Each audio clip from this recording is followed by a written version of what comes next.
Bismillah. Assalamualaikum warahmatullahi wabarakatuh. Innal hamdalillah nahmaduhu wa nasta'inuhu wa nastaghfiruh wa na'udzu billahi min syururi anfusina wa min sayyiati a'malina may yahdihillahu fala mudilla lahu wa may yudlil fala hadiya lahu. Asyhadu an la ilaha illallah wa asyhadu anna Muhammadan abduhu wa rasuluhu. Qala Allah Ta'ala fil Qur'anil Karim, ya ayyuhalladzina amanu taqullaha haqqa tuqatih wa la tamutunna illa wa antum muslimun. Wa qala ya ayyuhan nasu taqu rabbakumul ladzi khalaqakum min nafsin wahidah wa khalaqa minha zawjaha wa batha minhuma rijalan katsiran wa nisaa'a wattaqullaha alladzi tasaaluna bihi wal arham innallaha kana 'alaikum raqiba. Wa qala ya ayyuhalladzina amanu taqullaha wa qulu qawlan shadida yuslih lakum a'malakum wa yaghfir lakum dhunubakum wa may yuti'illaha wa rasulahu faqad faza fawzan 'azima. Amma ba'du, fa inna asdaqal hadithi kitabullah wa khairul hadyi hadyu Muhammadin wa syarrul umuri muhdatsatuha fa inna kulla muhdatsatin bid'ah wa kulla bid'atin dhalalah wa kulla dhalalatin finnar. Jamaah yang semoga dirahmati oleh Allah Subhanahu wa taala. Alhamdulillah, dalam kesempatan kali ini tidak ada satu sikap hati dan sikap hidup yang paling mulia kecuali pertama kali kita bersyukur kepada Allah atas kenikmatan yang Allah limpahkan dan anugerahkan dalam kehidupan kita. Bukan kenikmatan sandang yang kita syukuri saja, bukan kenikmatan papan dan pangan yang kita syukuri saja, tetapi kenikmatan yang paling besar yang senantiasa kita syukuri, yaitu adalah ketika kita senantiasa difahamkan oleh Allah masalah-masalah agama yang Allah turunkan, sehingga kita mengerti apa yang benar dan apa yang salah. Karena Allah apabila mencintai di antara hambanya, maka yang dilakukan oleh Allah ketika mencintai hambanya, Allah akan fahamkan ia dalam masalah-masalah agamanya. Man yuridillahu bihi khairan yufaqihu fiddin.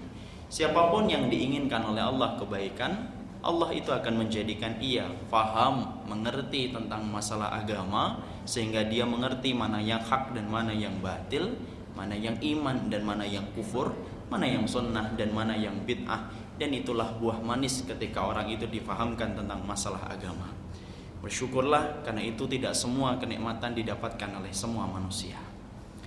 Jamaah yang semoga dirahmati oleh Allah,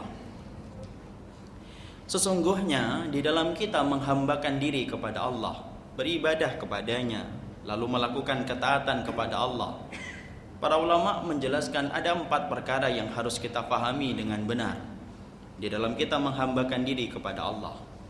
Imam Ibnu Qayyim rahimahullahu ta'ala di dalam kitabnya Madarijus Salikin, beliau menerangkan kepada kita apa 4 perkara yang kita lakukan kepada Allah supaya ibadah kita itu terbangun dengan fondasi yang kokoh, kuat dan benar apa yang akan kita lakukan.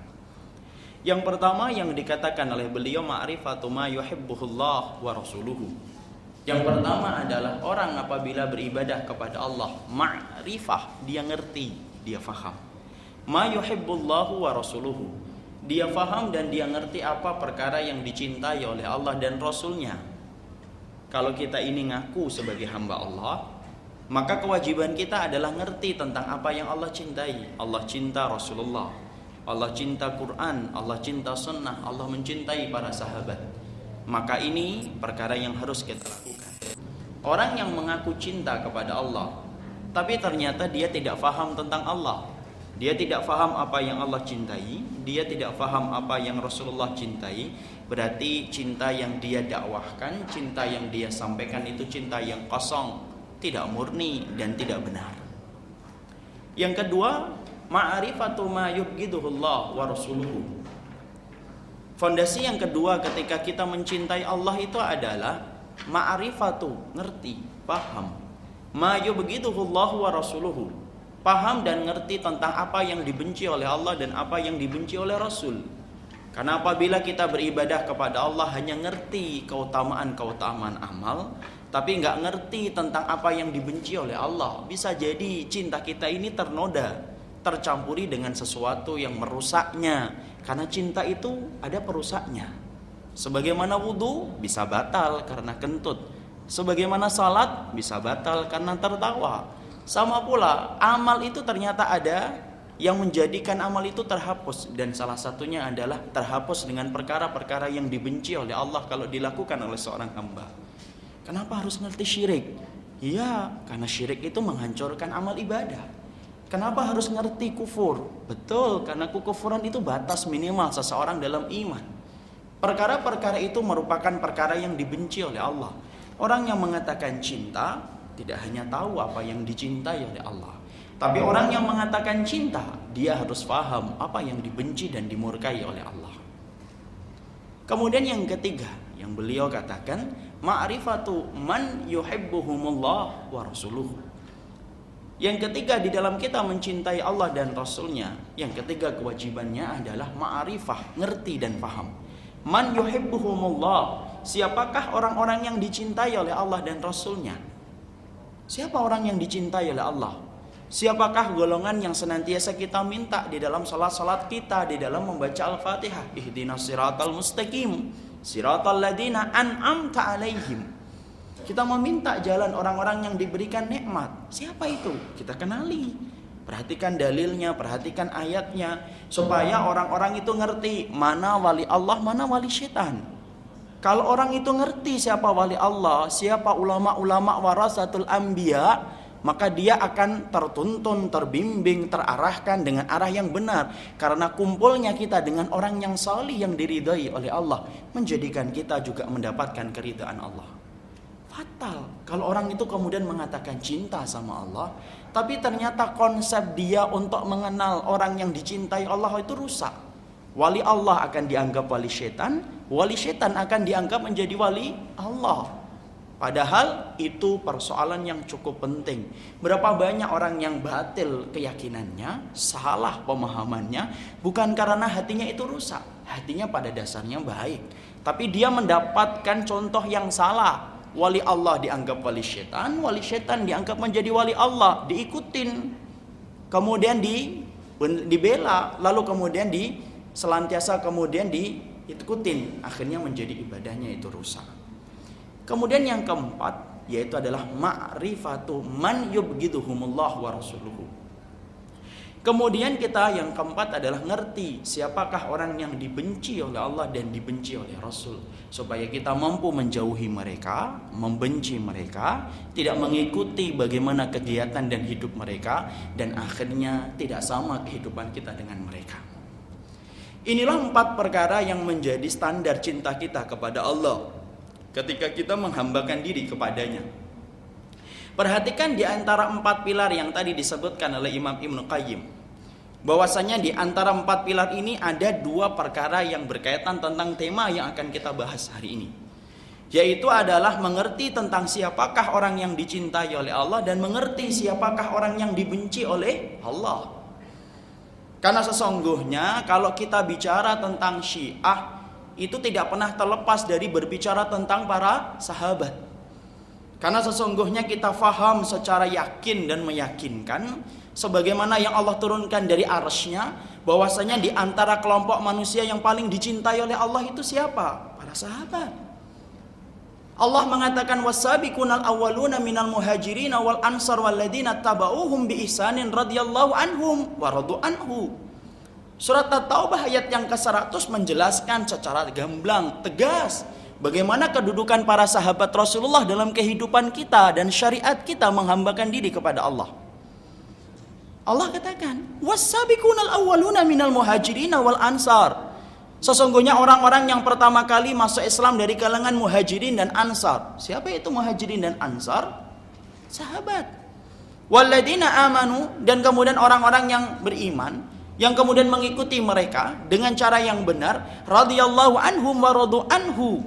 Maka mereka akan mendapatkan ridha dari Allah dan mereka ridha menjadikan Allah itu Rabb bagi mereka. Ini ayat yang tegas bahwasanya kedudukan sahabat Rasulullah itu bukan perkara yang remeh, bukan perkara yang ringan dalam kehidupan syariat Allah dan Rasulnya. Tapi sungguh di antara jalan keselamatan yang Allah tetapkan dalam kehidupan kita itu melalui para sahabat. Tapi ternyata kita kemudian mendapatkan satu perkara muskilah, satu perkara masalah problematika yang akhirnya muncul. Ketika kemudian kita sudah difahamkan oleh Allah dan Rasulnya bahwasanya para sahabat merupakan kelompok manusia yang dipilih oleh Allah untuk menemani Rasul. Mereka lah orang yang hidup pada zaman ketika turun di Quran itu diturunkan. Mereka orang yang hidup ketika Rasulullah menyampaikan berbagai macam riwayat dan hadis, lalu mereka mengamalkan apa yang diajarkan oleh Rasulullah. Bahkan Abdullah bin Mas'udin mengatakan, "Man kana minkum muta'ayyisan falyata'ayyiz bi ashabi Rasulillah, fa innahum kanu abarru hadhil ummah quluban wa a'maquha ilman wa aqalluha taqallufan wa ahsanuha halan wa aqwamuha hadiyan." Kalau kalian itu harus ngambil contoh dalam hidup dan ibadah, jangan ambil contoh kemana-mana. Ini kata Abdullah bin Mas'ud. Kalau kalian itu harus ngambil contoh, ambillah contoh itu dari para sahabat. Karena sesungguhnya para sahabat itu adalah orang yang paling ikhlas hatinya, orang yang paling dalam ilmunya, orang yang paling sedikit beban hidupnya, orang yang paling baik keadaannya, dan orang yang paling lurus petunjuknya karena hidup bersama Rasulullah. Qauman ikhtarahumullah li suhbatin nabi. Sesungguhnya mereka itu adalah kaum yang dipilih oleh Allah menemani Rasulullah. Karena kita tahu Allah itu sebelum menciptakan kita, Allah itu lihat kepada hati manusia. Lalu Allah tidak dapatkan hati manusia yang paling baik setelah Rasulullah kecuali adalah para sahabat. Allah kemudian ciptakan mereka dan Allah adakan mereka bersama dengan Rasulullah, menemani Rasulullah sallallahu alaihi wasallam. Fa'arifu lahum fadlahu. Kenali bagaimana keutamaan para sahabat, wattabi'u fi asarihim, dan kemudian ikutilah tata cara hidup mereka.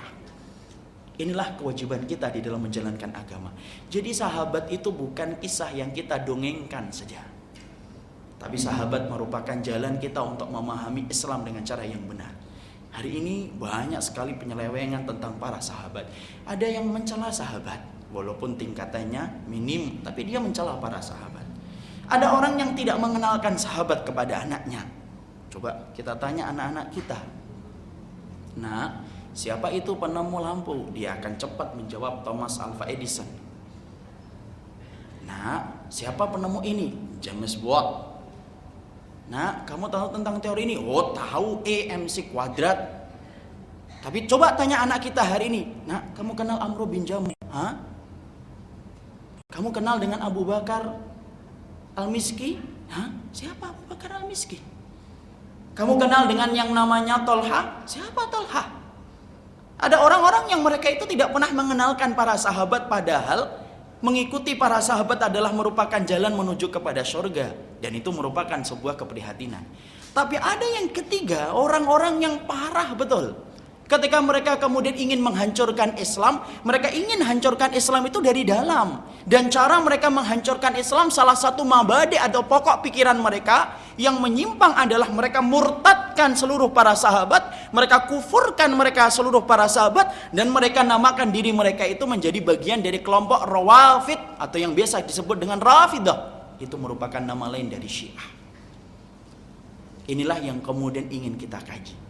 Ingin kemudian kita mengerti kenapa Allah itu sudah menjelaskan tentang keutamaan sahabat yang begitu luar biasa ada di dalam Al-Quran dan ada di dalam hadis. Lalu muncul kelompok yang kemudian menamakan dan mengklaim dirinya bagian dari Islam, mengatakan dirinya beriman sebagaimana mengatakan kita beriman, tetapi kemudian menyelisihi apa yang Allah tetapkan dalam kehidupan ini, yaitu adalah ketika mereka mengkafirkan para sahabat. Sekarang mungkin ada yang bertanya, apa pentingnya kita ini belajar tentang Syiah? Saya akan jawab. Apa sih belajar? Apa pentingnya bagi kita itu belajar kesehatan? Orang itu kadang-kadang kalau mendengarkan dokter berbicara, banyak orang yang dengar. Banyak minum. Kenapa banyak minum? Supaya ginjalnya terbantu dan supaya berbagai macam penyakit itu mampu diluruhkan dengan air. Orang akhirnya banyak minum. Apa yang terjadi kalau ada orang yang sibuk tetapi tidak menyadari pentingnya air minum? Yang terjadi adalah dia akan menggampangkan minum air putih, jarang-jarang akan minum air putih, dan yang terjadi adalah sesuatu yang kita hindari. Dia akan terkena penyakit gagal ginjal. Hanya disebabkan karena kurang memperhatikan air minum. Perhatikan itu, orang-orang yang mereka senantiasa makan dengan sesuatu yang berlemak. Dia tidak mendengarkan perkataan dokter dan tidak memperhatikan kesehatan. Semakin banyak lemak yang kemudian dia kumpulkan dan dia konsumsi ketika dia tidak tahu kandungan lemak itu apabila berlebihan berbahaya untuk jantungnya. Maka yang terjadi setiap dia menemukan, dia menggampangkan gorengan. Walaupun digoreng dengan minyak goreng yang hitam sekalipun dia akan makan. Karena dia tidak tahu bahayanya. Apa yang terjadi? Kumpulan-kumpulan minyak goreng itu nempel di dinding-dinding tubuhnya, lalu kemudian tidak bisa diluruhkan dengan apapun dan akhirnya menjadi gumpalan-gumpalan yang berbahaya, disebut dengan kolesterol dan kemudian disebut dengan kanker. Akhirnya banyak orang itu sekarang mengenal pola hidup sehat, minum, lalu kemudian makan dengan yang tidak digoreng. Karena apa? Karena takut mereka itu akan terkena penyakit-penyakit yang membahayakan untuk tubuh mereka. Kalau kita ternyata sangat peduli tentang masalah kesehatan badan kita. Kita sangat peduli tentang bagaimana keafiatan atau afiahnya badan kita. Kita tidak mau kalau badan kita mengidap penyakit terutama di masa tua. Sehingga kemudian kita tidak mau merepotkan orang lain. Kenapa kita tidak bisa memperhatikan penyakit yang lebih parah daripada penyakit kanker sekalipun? Dan di antara penyakit yang lebih parah dalam penyakit kanker itu apa? Penyakit-penyakit yang merusak keyakinan kita beribadah kepada Allah. Ini yang lebih merusak. Kenapa saya katakan penyakit dalam agama itu lebih merusak daripada penyakit fisik? Bu dan Bapak, penyakit fisik itu kalau kita mati, maka virus dan kemudian bakterinya ikut mati bersama dengan matinya ruh kita. Ada nggak orang yang penyakit kanker setelah mati kankernya tetap berkembang? Gak ada. Wah, ternyata setelah dikubur 1 jam tumornya semakin gede. Gak ada. Dia ikut mati bersama matinya tubuh dia. Ada gak orang yang kemudian ketika misalkan tertabrak, waliyadzubillah, nasallallahu assalamah wal afiyah, lalu kemudian mukanya semakin besar ketika dia sudah meninggal? Enggak. Darah itu ketika ngalir pun akan berhenti. Karena luka dan kemudian bahaya yang ada di tubuh, apabila itu membawa kemadharatan, itu akan berhenti ketika ruh itu dicabut. Tapi penyakit-penyakit di dalam agama itu ada. Dan penyakit-penyakit di dalam agama itu tidak akan pernah hilang ketika orang itu mengidap penyakit di dalam agama. Dia mengadopsi dan mengkooptasi pemikiran-pemikiran yang menyimpang dari jalan Rasulullah, sehingga menyebabkan dia itu akan terkena sebuah kehinaan di dunianya, kasihan dia beribadah, dan di akhiratnya dia itu akan membawa kehinaan itu di hadapan Allah. Karena ilmu yang dia bawa itu akan ditanya oleh Allah. Perhatikan apa yang dikatakan oleh Malik bin Anas, inna hadzal ilm lahmuka wa dhamuka wa anhu tus'alu yaumal qiyamah fangdur amman ta'khudunahu. Malik bin Anas mengatakan, persoalan ilmu yang didapat itu adalah persoalan yang berkaitan tentang darah dan daging kita. Wa anhu tus'alu yaumal qiyamah, ilmu yang kamu pelajari itu akan ditanya oleh Allah, benar atau enggak? Fangdur aman ta'khudunahu, maka lihatlah dari mana kamu mengambil ilmumu supaya tidak salah pemahaman kita. Ini yang menjadikan kita membedah penyakit agama itu lebih penting daripada membedah penyakit-penyakit tubuh kita. Bukan berarti tidak memperhatikan kanker, tumor ataupun kanker payudara. Enggak, perhatikan, itu benar. Tapi sampai menjadikan kita tidak memperhatikan penyakit dalam Islam, itu jauh lebih membahayakan daripada penyakit apapun. Inilah yang menjadikan kita memahami perkataan Hudzaifah ibnul Yaman. Hudzaifah ibnul Yaman itu apa keistimewaannya? Sedikit berbeda dengan Abu Hurairah.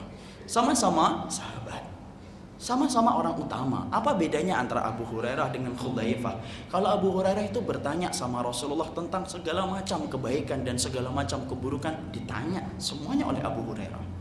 Tapi kalau Hudzaifah ibnul Yaman, beliau berbeda. Keistimewaan yang menjadikan beliau berbeda dengan Abu Hurairah itu apa? Kuntu as'alu an-nisu'i, kana an-nas yas'aluna 'anil khairi wa kuntu as'aluhu 'anil syarri. Hudzaifah ibnul Yaman mengatakan, para sahabat itu kemudian senantiasa kalau mereka bertanya sama Rasulullah, mereka itu bertanya tentang kebaikan-kebaikan dan keutamaan amal. Mereka tanya, ya Rasulullah, ma ahabbul a'mal indallah, apa amalan yang paling utama ya Rasulullah? Rata-rata para sahabat nanya tentang pintu kebaikan. Tetapi Hudzaifah ibnul Yaman mempunyai perbedaan yang sedikit dengan para sahabat yang lainnya. Perbedaan yang kemudian dimiliki oleh Hudzaifah ibnul Yaman, dia mengatakan, wa kuntu, saya as'aluhu anis syarri. Kalau saya itu kalau tanya sama Rasulullah, saya tidak tanya macam-macam. Saya tidak tanya keutamaan amal ini, keutamaan amal itu. Tetapi ketika saya tanya sama Rasulullah, wa kuntu as'aluhu anis syarri, kalau saya tanya sama Rasulullah, yang saya tanya itu keburukan-keburukan apa di dalam agama. Makhafatan ayyudrikani, yaitu supaya saya tidak terkena keburukan itu. Artinya beribadah kepada Allah itu bukan hanya mengetahui keutamaan salat syuruk, bukan hanya mengetahui keutamaan salat malam dan sedekah, tapi termasuk dari keutamaan kita menghambakan diri kepada Allah, ketahui perkara apa yang buruk supaya tidak menimpa kita. Karena sungguh kita apabila tertimpa penyakit dalam agama, lebih rusak daripada penyakit yang ditimbulkan oleh kanker sekalipun. Inilah yang menjadi mukaddimah bahwasanya kita akan menerangkan tentang masalah Syiah. Karena mungkin banyak orang yang akan mengatakan kepada kita, ngapain sih ribut-ribut masalah Syiah? Sudahlah, biarkan sesuai dengan apa yang mereka lakukan. Kita kemudian beribadah sesuai dengan ibadah kita. Lalu kemudian mereka mencoba untuk mempengaruhi orang-orang supaya mereka tidak memusuhi Syiah. Padahal sungguh kita ini tidak akan pernah mampu memusuhi siapapun sampai kita ini mengetahui bagaimana sifatnya. Oleh karena itu, dalam pembahasan kan sering dibahas. Sebentar, ada iklan.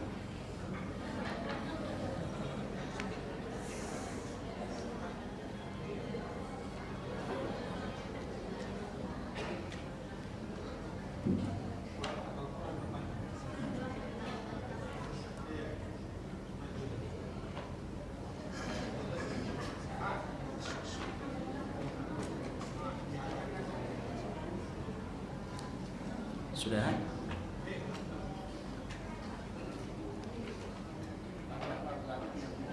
Sudah semuanya? Berarti ini Alexan nanti akan ditingkat ini, insyaallah habis kajian. Nggak bercanda, tapi kalau dikabulkan juga alhamdulillah buat umat. Sampai mana tadi kita? Oh iya, bukan sampai iklan. Sampai mana tadi? Oh iya, Hudzaifah. Sehingga itulah yang kemudian menjadikan kita ingin memahami bagaimana tentang Syiah, supaya gambaran-gambaran yang kemudian kita dapatkan dari Syiah itu tidak subjektif. Kalau kita membenci karena nafsu, nggak boleh. Membenci karena nafsu itu pasti merusak. Makanya kemudian dikatakan jangan terlalu benci sama sesuatu, bisa jadi kamu mencintai. Itu dalam permasalahan nafsu. Kadang-kadang membenci karena syahwat, nggak boleh. Membenci karena syahwat itu tidak dibimbing. Tapi membenci yang benar itu adalah membenci dengan bimbingan wahyu, dengan bimbingan sunnah. Ini yang ingin kita tanamkan, bahwasanya di dalam mencintai Allah itu bukan hanya energi untuk melakukan ketaatan, tapi di dalam kita menghambakan diri kepada Allah, ada energi yang kita pakai untuk membenci apa yang dibenci oleh Allah dan Rasul. Kalau ada peribahasa tak kenal maka tak sayang, maka dalam bahasa ini adalah tak kenal maka tak benci. Sehingga kemudian kita harus ngerti yang benar bagaimana itu tentang Syiah, supaya kemudian apakah patut nggak dibenci. Kalau dibenci alasannya kenapa, kalau tidak nanti kita akan jelaskan. Ya, jadi mari kita perhatikan dulu bagaimana orang itu kemudian Syiah itu semacam apa, supaya kita tidak membenci mereka dengan syahwat, tidak membenci mereka dengan nafsu, tetapi kalaupun nanti membenci kita itu adalah dengan bimbingan wahyu dan bimbingan sunnah. Sekarang sebelum kita membahas itu, jemaah yang dirahmati oleh Allah, tahukah kita ada banyak sebab orang itu menjadi Syiah? Setidaknya yang saya lihat ada 5 lebih orang itu menjadi Syiah. Ya. Yang pertama, banyak orang itu yang menjadi Syiah itu karena faktor jahil. Dia nggak ngerti dan dia nggak paham. Ya. Banyak nggak orang yang menjadi Muslim tetapi dia dalam kondisi i'rad, super cuek? Banyak. Di antara tanda super cuek itu adalah dia tidak pernah memperhatikan bagaimana kehidupan agama dan pemahaman yang benar. Yang penting sholat deh, yang penting zakat. Sehingga ketika dia kemudian dalam keadaan jahil, menjadikan dia itu ikut Syiah, dan kemudian akhirnya membenci Al-Quran dan membenci sahabat ketika dia tidak mengerti tentang Syiah. Saya pernah punya pengalaman pribadi dan nyata tentang masalah ini. Ya. Di sana, Pamulang, saya punya satu komunitas pengajian di sebuah masjid. Ada salah satu dari jamaah pengajian saya ini punya seorang teman. Teman ini pernah berkenalan dengan seorang wanita di sebuah apotik. Wanita tersebut memperlihatkan tanda yang agak mirip dengan orang-orang sunnah. Dia pakai cadar, kemudian dia pakai hitam-hitam. Perempuan Syiah itu kan hampir sama dengan perempuan Ahlus Sunnah. Kemudian perempuan ini, wanita ini yang tadi temannya murid saya, kemudian dia kenalan dengan perempuan tadi. Ketika kemudian dia kenalan, kemudian dia berpikir, subhanallah ya, ada orang perempuan di tengah cuaca yang panas memakai hitam, padahal itu menyerap panas. Kemudian dia kenakan dalam keadaan menutup auratnya dengan sempurna dan menutup wajahnya. Wanita itu lalu kemudian ta'aruf, salaman dengan perempuan tadi.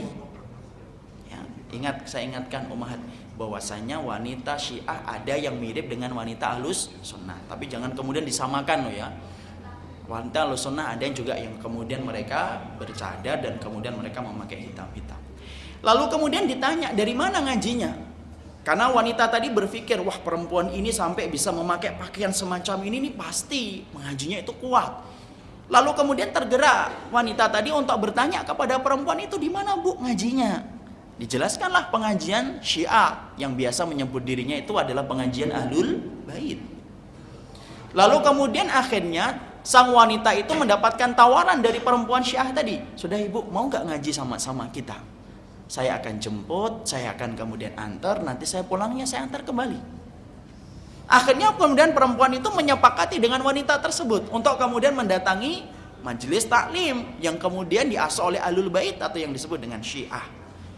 Baru sekali pengajian dia pulang dalam keadaan membawa banyak pertanyaan yang tidak berani dia ungkapkan di majelis tersebut. Dia bertanya, loh, kenapa Abu Bakar?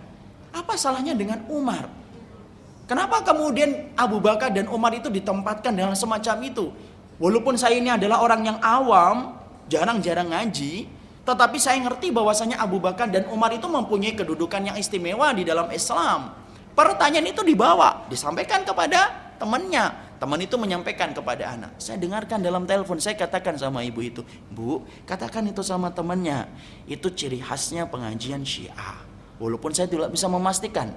Nanti kita lihat perkembangannya kayak apa. Tapi saya sampaikan kepada wanita itu, Bu, katakan temannya, jangan ngaji lagi. Karena sesungguhnya itu sudah masuk dalam bagian prinsip dalam akidah. Kita boleh beda dengan fikih, kita boleh beda dalam masalah fikih, tapi masalah akidah tegas, hitam, putih, tidak ada namanya abu-abu. Kalau ini namanya fikih, hormati orang ketika berbeda pendapat dengan kita. Mau kamu menggerak-gerakkan dan tidak menggerakkan, itu fikih ya, hormatin orang. Orang kemudian antara setelah rukuk dia sedekap atau kemudian dia lurus, itu masalah fikih ya, hormati. Yang namanya fikih itu tidak bisa menggunakan dua warna, banyak warna dalam dunia fikih.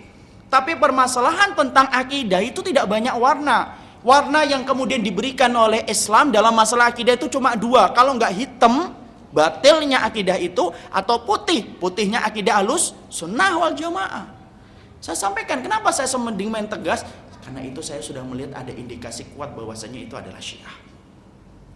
Kemudian ibu itu ternyata nggak enak, sungkan. Nah, biasanya penyakit orang Jawa ini, mungkin ibu ini orang Jawa. Dia nggak enak, sungkan. Kalau kemudian akhirnya dijemput tidak ngaji. Yang kedua kalinya dia ngaji kembali. Ketiga kalinya dia ngaji, yang keempat kalinya dia sudah mengatakan hal yang luar biasa. Dia tanya, dia sampaikan kepada temannya dan dia katakan, oh ternyata Umar bin Khattab itu jahat luar biasa. Itu dia katakan, ternyata selama ini literatur sejarah kita itu banyak bohongnya. Ternyata yang kemudian memukul perutnya Fatimah itu ternyata Umar bin Khattab radhiyallahu anhu. Dan kemudian dia sudah meyakini bahwasanya Abu Bakar, Umar dan yang lainnya itu menjadi orang yang jahat karena menjahati keluarganya Rasulullah SAW. Buhtan, ini tuduhan yang sangat menyakitkan. Tapi yang kemudian menjadi menarik adalah banyak orang yang akhirnya ngikutin Syiah tanpa mereka sadari, karena berangkat ketika mereka itu awam. Orang itu kalau awam, maka warna apapun yang akan diteteskan dalam kehidupannya itu akan membentuk warna. Coba kalau orang berilmu. Orang berilmu itu bukan sebagaimana rumput yang bergoyang. Tapi kemudian orang yang jahil itu bagaikan rumput yang bergoyang. Dia akan bergerak sesuai dengan arah angin yang menggerakkannya. Itu diantara fakta bahwasanya terkadang orang itu menjadi Syiah itu kenapa? Karena dia jahil, gak ngerti tentang masalah tersebut. Banyak gak saudara-saudara kita yang semacam itu? Banyak. Sebagaimana kalau kita lihat di Suriah, kita lihat bahwasanya berangkat dari kebodohan-kebodohan inilah yang menjadikan mereka itu membunuh kaum muslimin Ahlus Sunnah. Mereka memerangi Ahlus Sunnah siang dan malam. karena mereka benci kepada Ahlussunnah dan mereka menganggap darahnya Ahlussunnah itu halal. Apakah semua orang Syiah itu pintar? Enggak, kadang-kadang di antara mereka ada yang jahil, enggak ngerti tentang apa yang mereka lakukan, tetapi mereka meyakini. Subhanallah. Di Suriah, salah satu dari bentuk kejahatan besar yang dilakukan oleh Syiah itu di mana? Di Suriah, Syam hari ini. Ya. Kita sedih bahwasanya kita itu mendapatkan berita bahwasanya hampir 200.000 masyarakat di Suriah itu mereka terbunuh dengan sia-sia disebabkan orang-orang Syiah itu yang membunuh mereka setiap waktunya. Saya ketika di sana itu hampir tidak ada celah bagi mereka itu untuk kemudian mengambil nafas untuk hidup layaknya manusia normal. Saya pernah di sana, walaupun saya tidak bermaksud membuka amal apapun, semoga Allah menjaganya. Tetapi di sana ketika saya di rumah sakit, hampir kita itu tidak punya celah untuk kemudian hidup layaknya orang normal. Ibu-ibu dan bapak bisa datang ke sini dalam keadaan santai, mengatur parkirnya dengan mudah. Nanti pulang kita memilih warung mana yang akan kita pilih, Sunda atau Padang. Kita bisa memilih. Warteg ya, jangan lupa wartegnya. Tapi kemudian saudara-saudara kita yang ada di Suriah, subhanallah, belum tentu mereka itu sehari bisa makan lebih dari 1 kali. Dan belum tentu mereka itu bisa keluar jalan-jalan. Saya hampir sebulan di sana bersama para dokter, itu nggak bisa jalan-jalan, kecuali kami jalan-jalannya itu setelah matahari itu tenggelam. Kami datang ke tempat-tempat daerah-daerah yang terkepung memberikan bantuan dari kaum muslimin. Ada kejadian yang menarik. Bahkan ketika kita kemudian di sana, ada seorang ibu-ibu yang lemes, jalannya itu sempoyongan. Ketika kemudian diperiksa oleh dokter, ketika di rumah sakit, karena dokternya adalah dokter sipil, belum terbiasa dengan daerah perang. Kemudian ternyata darahnya tinggi, sampai mau nembus 560. Tinggi kan? Tinggi. Itu sudah bisa buat pabrik itu sebenarnya. Tinggi sekali. Lalu kemudian akhirnya sang dokter mengatakan kepada saya, karena saya terjemah kepada beliau. Saat katakan sama beliau, jangan terlalu banyak makan. Karena saya hanya menerjemah, ya saya terjemahkan apa adanya. Saya sampaikan, ibu jangan banyak makan, ala tuksiri fit ta'am wasyarab. Jangan terlalu banyak untuk makan dan minum. Ibu itu ngeliatin saya, pandangannya tajam. Lalu kemudian dia tanya sama anak, "Kam, yauman tabqahuna." Berapa hari kamu sudah di sini? Kamu kan yang datang dari Indonesia kan? Iya. Sudah berapa hari antum di sini? Saat itu sudah setengah bulan, 15 hari. Kemudian beliau itu tanya sama anak, "Berapa kali antum makan di sini? Sehari berapa kali?" Saya bilang, ya sekali, kadang-kadang 2 kali kalau ada makanan lebih. Antum tahu kita itu makan susah. Kok antum bisa mengatakan sama anak itu bahwasanya saya jangan banyak makan? Saya diem aja. Padahal yang ngatain itu dokter, bukan saya. Tapi itulah saya kemudian menampung, karena saya tahu bahwasanya musibah yang menimpa kepada beliau itu berat. Ya saya terima. Oh iya. Antum tahu kan susahnya makan di sini? Antum tahu minumnya apa? Air putih kan? Belum tentu kita bisa minum teh. Antum makan apa di sini? Saya katakan gak ada makanan, ibu. Kalau tahu makan itu susah, kenapa antum bisa mengatakan sama anak bahwasanya saya jangan banyak makan? Saya sampaikan apa adanya ke dokter. Dok, salah diagnosanya antum itu. Bagaimana antum bisa katakan bahwasanya dia itu jangan banyak makan? Kan kita susah makan di sini. Dan memang susah, ibu-ibu dan bapak. Apalagi hari ini ketika kita mendapatkan cuaca itu di bawah 0 derajat. Terakhir itu -6. Subhanallah, itu luar biasa. Di sini jogetan siang pagi malam. Di sana itu kemudian mereka meregang nyawa. Ya Allah, mana ini kepedulian kita? Membiarkan kucing mati di dalam kamar aja kita akan ditanya sama Allah. Ingat gak ada sebuah hadis, ada seorang perempuan yang diadab oleh Allah gara-gara kucing.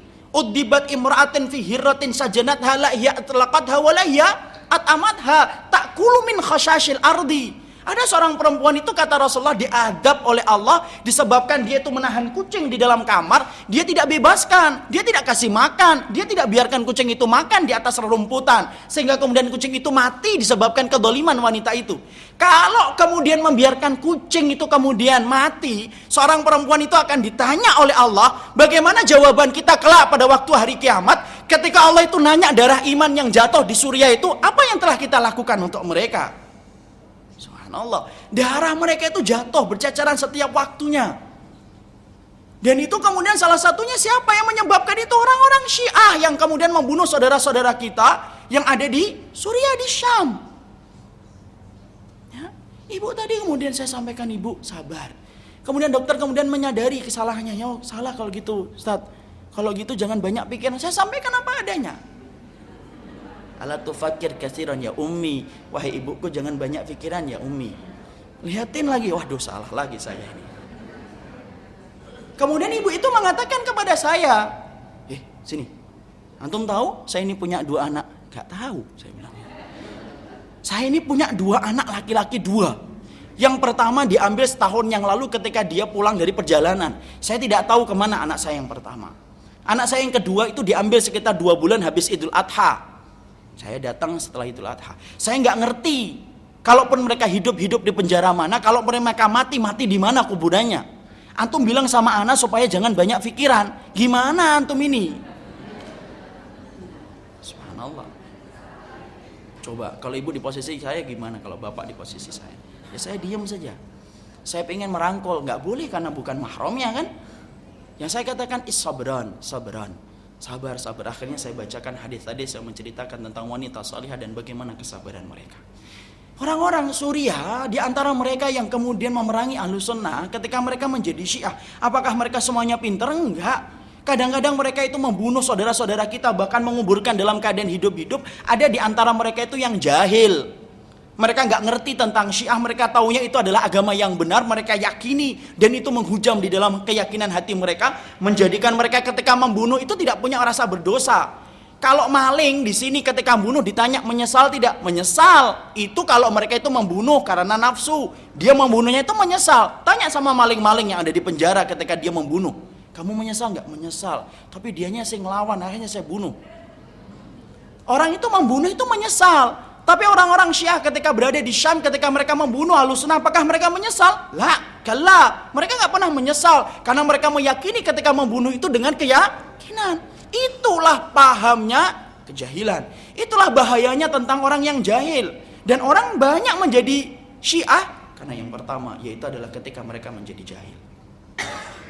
Yang kedua, ada orang yang kemudian mereka menjadi Syiah itu kenapa? Karena memang belajar. Dia dididik untuk menjadi Syiah. Ingat ibu-ibu dan bapak, hari ini prosentase mahasiswa yang belajar di Iran, ataupun yang belajar di Teheran, ataupun yang belajar di Lebanon Selatan, itu prosentasenya jauh lebih banyak daripada mahasiswa yang belajar di Mesir dan belajar di Mekah dan Madinah. Apa yang kita kemudian lihat? Ini gunung es. Kelihatan pucuknya saja.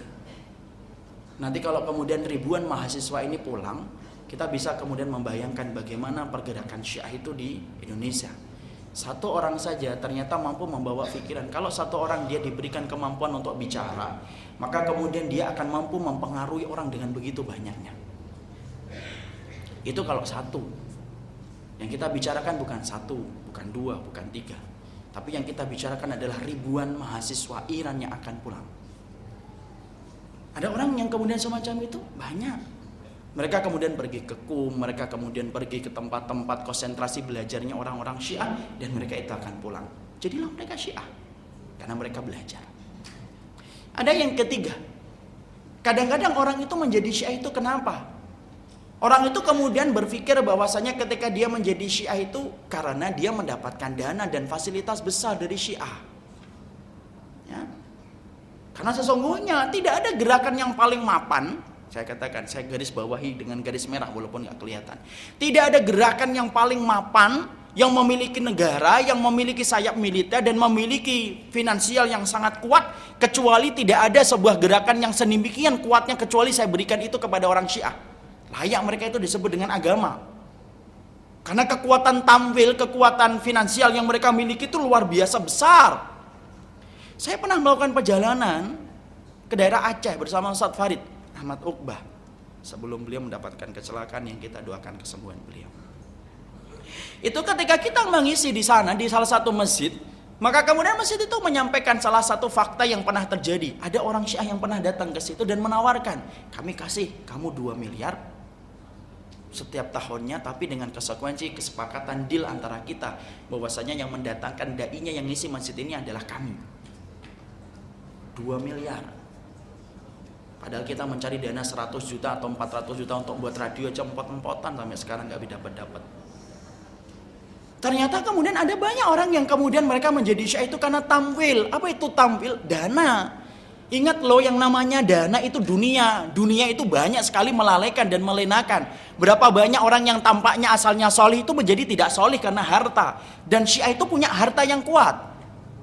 Kita ingat gak kisah Bal'am bin Bawra? Alim Yahudi tapi kemudian menjadi murtad gara-gara dunia.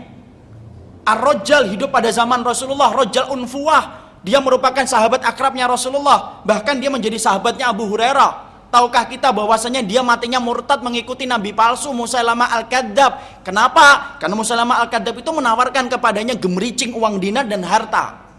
Murtad dia. Banyak orang yang kemudian menjadi Syiah itu tanpa disadari karena tamwil yang mereka dapatkan itu banyak. Sebagaimana kenyataan yang tidak bisa kita tutupi, banyak orang yang menjadi Ahmadiyah itu karena mendapatkan gaji ketika dia menjadi Ahmadiyah. Inilah bagaimana bencinya orang-orang kafir ketika mereka ingin merusak Islam. Mereka itu kemudian impor itu uang ke tubuh kaum muslimin yang menyimpang supaya mereka itu nyaman dengan uang yang mereka miliki. Pantas kalau kemudian Rasulullah mengatakan hati-hati sama dunia itu. Karena sesungguhnya dunia itu betul-betul mampu menjadi sihir, merubah yang hak menjadi batil dan batil menjadi hak. Dan orang menjadi Syiah itu yang ketiga, kadang-kadang itu karena tamwilnya, finansialnya. Kemudian yang keempat, apa itu kemudian alasan orang menjadi Syiah? Alasan orang itu menjadi Syiah itu karena faktor keluarga besarnya itu memang Syiah. Akhirnya kanan kirinya itu kemudian orang-orang Syiah. Sebagaimana di Solo itu ada sebuah kampung yang kemudian terindikasi kuat itu kampung Syiah. Tahukah kita bahwasanya kampung itu menempatkan nama-nama sahabat besar kita itu di tempat-tempat yang hina. Keset, tahu keset ya? Keset itu welcome itu loh, keset itu. Keset itu ditulisnya dengan nama Abu Bakar. Ini orang-orang yang kemudian mengatakan kepada saya masih hidup. Lubang-lubang ini kemudian mereka tulis dengan nama-nama para sahabat besar. Kenapa mereka melakukan semacam itu? Karena mereka benci betul kepada para sahabat. Nanti kita akan lihat tayangan video yang nyata menggambarkan bagaimana kebencian mereka itu kepada para sahabat luar biasa. Mendarah daging itu kalau sudah menyangkut kebencian kepada sahabat. Ada orang yang kemudian menjadi Syiah itu terkadang yang keempat, yaitu adalah ketika mereka menjadi Syiah karena faktor keluarga besarnya itu memang Syiah. Akhirnya apa? Dia tidak bisa untuk bernafas dengan nafas Ahlussunnah. Karena kemudian dikepung dengan keluarga Syiah. Lalu kemudian akhirnya menjadi Syiah. Atau yang kelima, ada orang yang kemudian menjadi Syiah itu kemudian tertipu dengan ta'amurul alam. Dia tertipu dengan konspirasi. Menganggap bahwasanya Syiah dan Iran dan Hizbullah itu merupakan sebuah ikon perjuangan untuk melawan agresor Amerika. Orang coba, kita kan masih banyak yang mengidolakan orang-orang Syiah kan? Lihat orang-orang yang lahir pada tahun 80-an. Namanya siapa? Khomeini. Namanya siapa? Sabik Khomeini. Namanya siapa? Ahmad Khomeini. Karena kita menyangka bahwasannya orang-orang Syiah itu adalah orang-orang yang melawan agresor Amerika. Padahal wallahi itu sebuah dagelan yang diperlihatkan di mata dunia, tetapi di belakang kita sesungguhnya mereka tidak pernah bermusuhan. Tahukah kita ibu-ibu dan bapak, saudara-saudara kita di Suriah, selain yang menghancurkan itu Bashar Assad, siapa yang membantu Bashar Assad? Wallahi sesungguhnya Bashar Assad itu yang membantunya itu adalah orang-orang Iran, dan yang membantunya itu adalah orang-orang Hizbullah. Kita di sini sering menyebut kata-kata Hizbullah, padahal di Suriah itu kata itu tidak laku. Orang-orang Syam itu akan menyebut Hizbus Syaitan atau Hizbullah. Mereka akan menyebut bahwasanya Hizbullah itu dengan Hizbus Syaitan. Kenapa mereka menyebut itu Hizbus Syaitan? Mereka punya dalil yang kuat mengatakan bahwasanya yang membunuh mereka itu adalah orang-orang Hizbullah. Tahukah kita tawanan-tawanan Suriah dari tentara-tentara Bashar Assad kalau tertangkap itu kemudian dompetnya dibuka itu, kalau enggak warga Iran maka dia adalah warga Lebanon atau warga Hizbullah. Jadi bohong kalau ada orang yang mengatakan bahwasanya Amerika itu bermusuhan dengan Iran. Lah, tidak. Sejak kapan kemudian kita mendapati Iran itu ditentang dan dimusuhi oleh Amerika? Itu hanyalah propaganda di luar dengan kelihayan lisan-lisan mereka. Coba kita lihat, Ahmadinejad itu berapa kali menghujat Amerika di forum internasional, berkali-kali menyebutnya sebagai poros setan. Tapi pernah nggak Amerika kemudian mengutik-ngutik negara Iran? Kalau nggak pernah. Bahkan ketika mereka sudah masuk ke Baghdad, tinggal beberapa ratus kilo itu sudah sampai Teheran. Itu kemudian tidak ngutek-ngutek sama sekali tentang Iran. Karena pada dasarnya permusuhan yang mereka tampakkan itu hanya di luar, tetapi di belakang kita mereka itu bermesraan dan berangkulan dengan kuatnya. Orang kalau menyangka, dulu Hizbullah pernah perang sama kemudian Israel. Enggak. Tanya itu sama tentara-tentara TNI yang pernah petugas perdamaian di sana. Mereka mengatakan perang ini tuh lucu, Ustaz. Perang itu kemudian Hizbullah itu ada di pinggir. Tapi yang diserang itu adalah Lebanon kota. Padahal Lebanon kota itu apa? Tempatnya percetakan-percetakan kitab Ahlussunnah. Kita sering nggak ngerti fakta. Sebagaimana kita itu nggak sering kemudian sering tertipu dengan media. Media kan gitu. Media itu inna minal bayani la sihra, sesungguhnya dari keterangan itu sihir. Media itu mampu untuk merubah sesuatu yang biasa menjadi luar biasa, itu media. Ya. Makanya kemudian banyak orang yang mereka itu menjadi syah. Kenapa? Mereka kagum, oh ternyata pemimpin Iran itu luar biasa beraninya. Padahal dia dalam keadaan tidak diapa-apakan. Coba lihat para pejuang-pejuang Islam. Mereka tidak pernah ngutek-ngutek langsung Amerika, tapi mereka dimusuhi hanya karena punya keyakinan bahwasanya keyakinan mereka itu adalah tauhid yang benar. Coba Osama itu berapa kali kemudian dicari kemana-mana. Tapi Ahmadinejad itu dalam keadaan bisa lenggang kangkung di mana-mana. Kalau memang betul Amerika itu betul-betul memusuhi Ahmadinejad, kenapa dia bisa pergi dalam keadaan bebas? Kalau memang betul Amerika itu memusuhi Iran. Kalau Israel itu betul-betul memusuhi Hizbullah, mereka itu bisa menyerang Hizbullah itu sekejap mata. Tidak dilakukan. Hari ini kita ini terkonsep dengan sebuah konspirasi dunia, bahwasanya kita ini seakan-akan sedang melawan Amerika dan itu dikawal oleh Hizbullah dan dikawal oleh Iran. Sedih tidak kalau saya ketika habis pulang dari Suriah baru sampai di Turki mengaktifkan nomor setelah 1 bulan gak aktif. Kemudian tiba-tiba saat itu kan kalau tidak salah November tahun lalu itu Gaza sedang panas karena ada 3 roket yang jatuh. Saya kan pernah kemudian ketika di perbatasan istri saya SMS, WhatsApp, Bi, tolong doakan ya Muslim Suriah, Muslim di Palestina. Loh, ada apa? Karena kita nggak ngerti tentang berita. Ini di Gaza ini panas, ada 3 roket yang jatuh. Kemudian saya berpikir subhanallah, 3 roket. Padahal di Suriah setiap harinya itu bisa 40 roket dan 40 rudal, bahkan lebih. Belum yang namanya birmil. Bapak-bapak tahu itu namanya birmil? Birmil itu tong aspal diisi dengan TNT 30-40 kg, dibawa dengan helikopter. Kenapa mereka pakai helikopter? Apakah mereka nggak takut dengan tembakan? Mereka tahu bahwasanya mujahidin ini nggak punya senjata anti pesawat. Makanya tuduhan yang sangat menyakitkan kalau orang itu mengatakan bahwasanya oposisi Suriah mujahidin itu mereka dibantu oleh Amerika. Orang yang mengatakan itu, kenalkan sama anak, saya akan kenalkan saya Umar, nanti saya ajak mereka ke Suriah untuk lihat bagaimana oposisi itu mereka itu bertahan hidupnya. Mereka itu pakai helikopter, dan kalau sudah terbang rendah, semua orang itu kemudian duduk di bawah, mereka itu hanya berzikir. Apa doa yang mereka sering panjatkan? Allahumma ij'al bardan wa salaman ala ummati Muhammad. Ya Allah, selamatkanlah, jadikanlah keselamatan dan kesejukan bagi umatnya Muhammad. Lalu kemudian birmil itu jatuh. Kalau dijatuhkan, itu suaranya itu sudah luar biasa. Hilang beberapa detik, meledak. Dan 4 gedung itu bisa hancur luluh lantak disebabkan satu birmil. Itu setiap waktunya, setiap harinya. Tidak pernah mengenal kata start dan tidak pernah mengenal kata finish. Ya. Jadi di sana kalau ditanya kapan berakhir, gak pernah tahu. Kalau kita masih mending.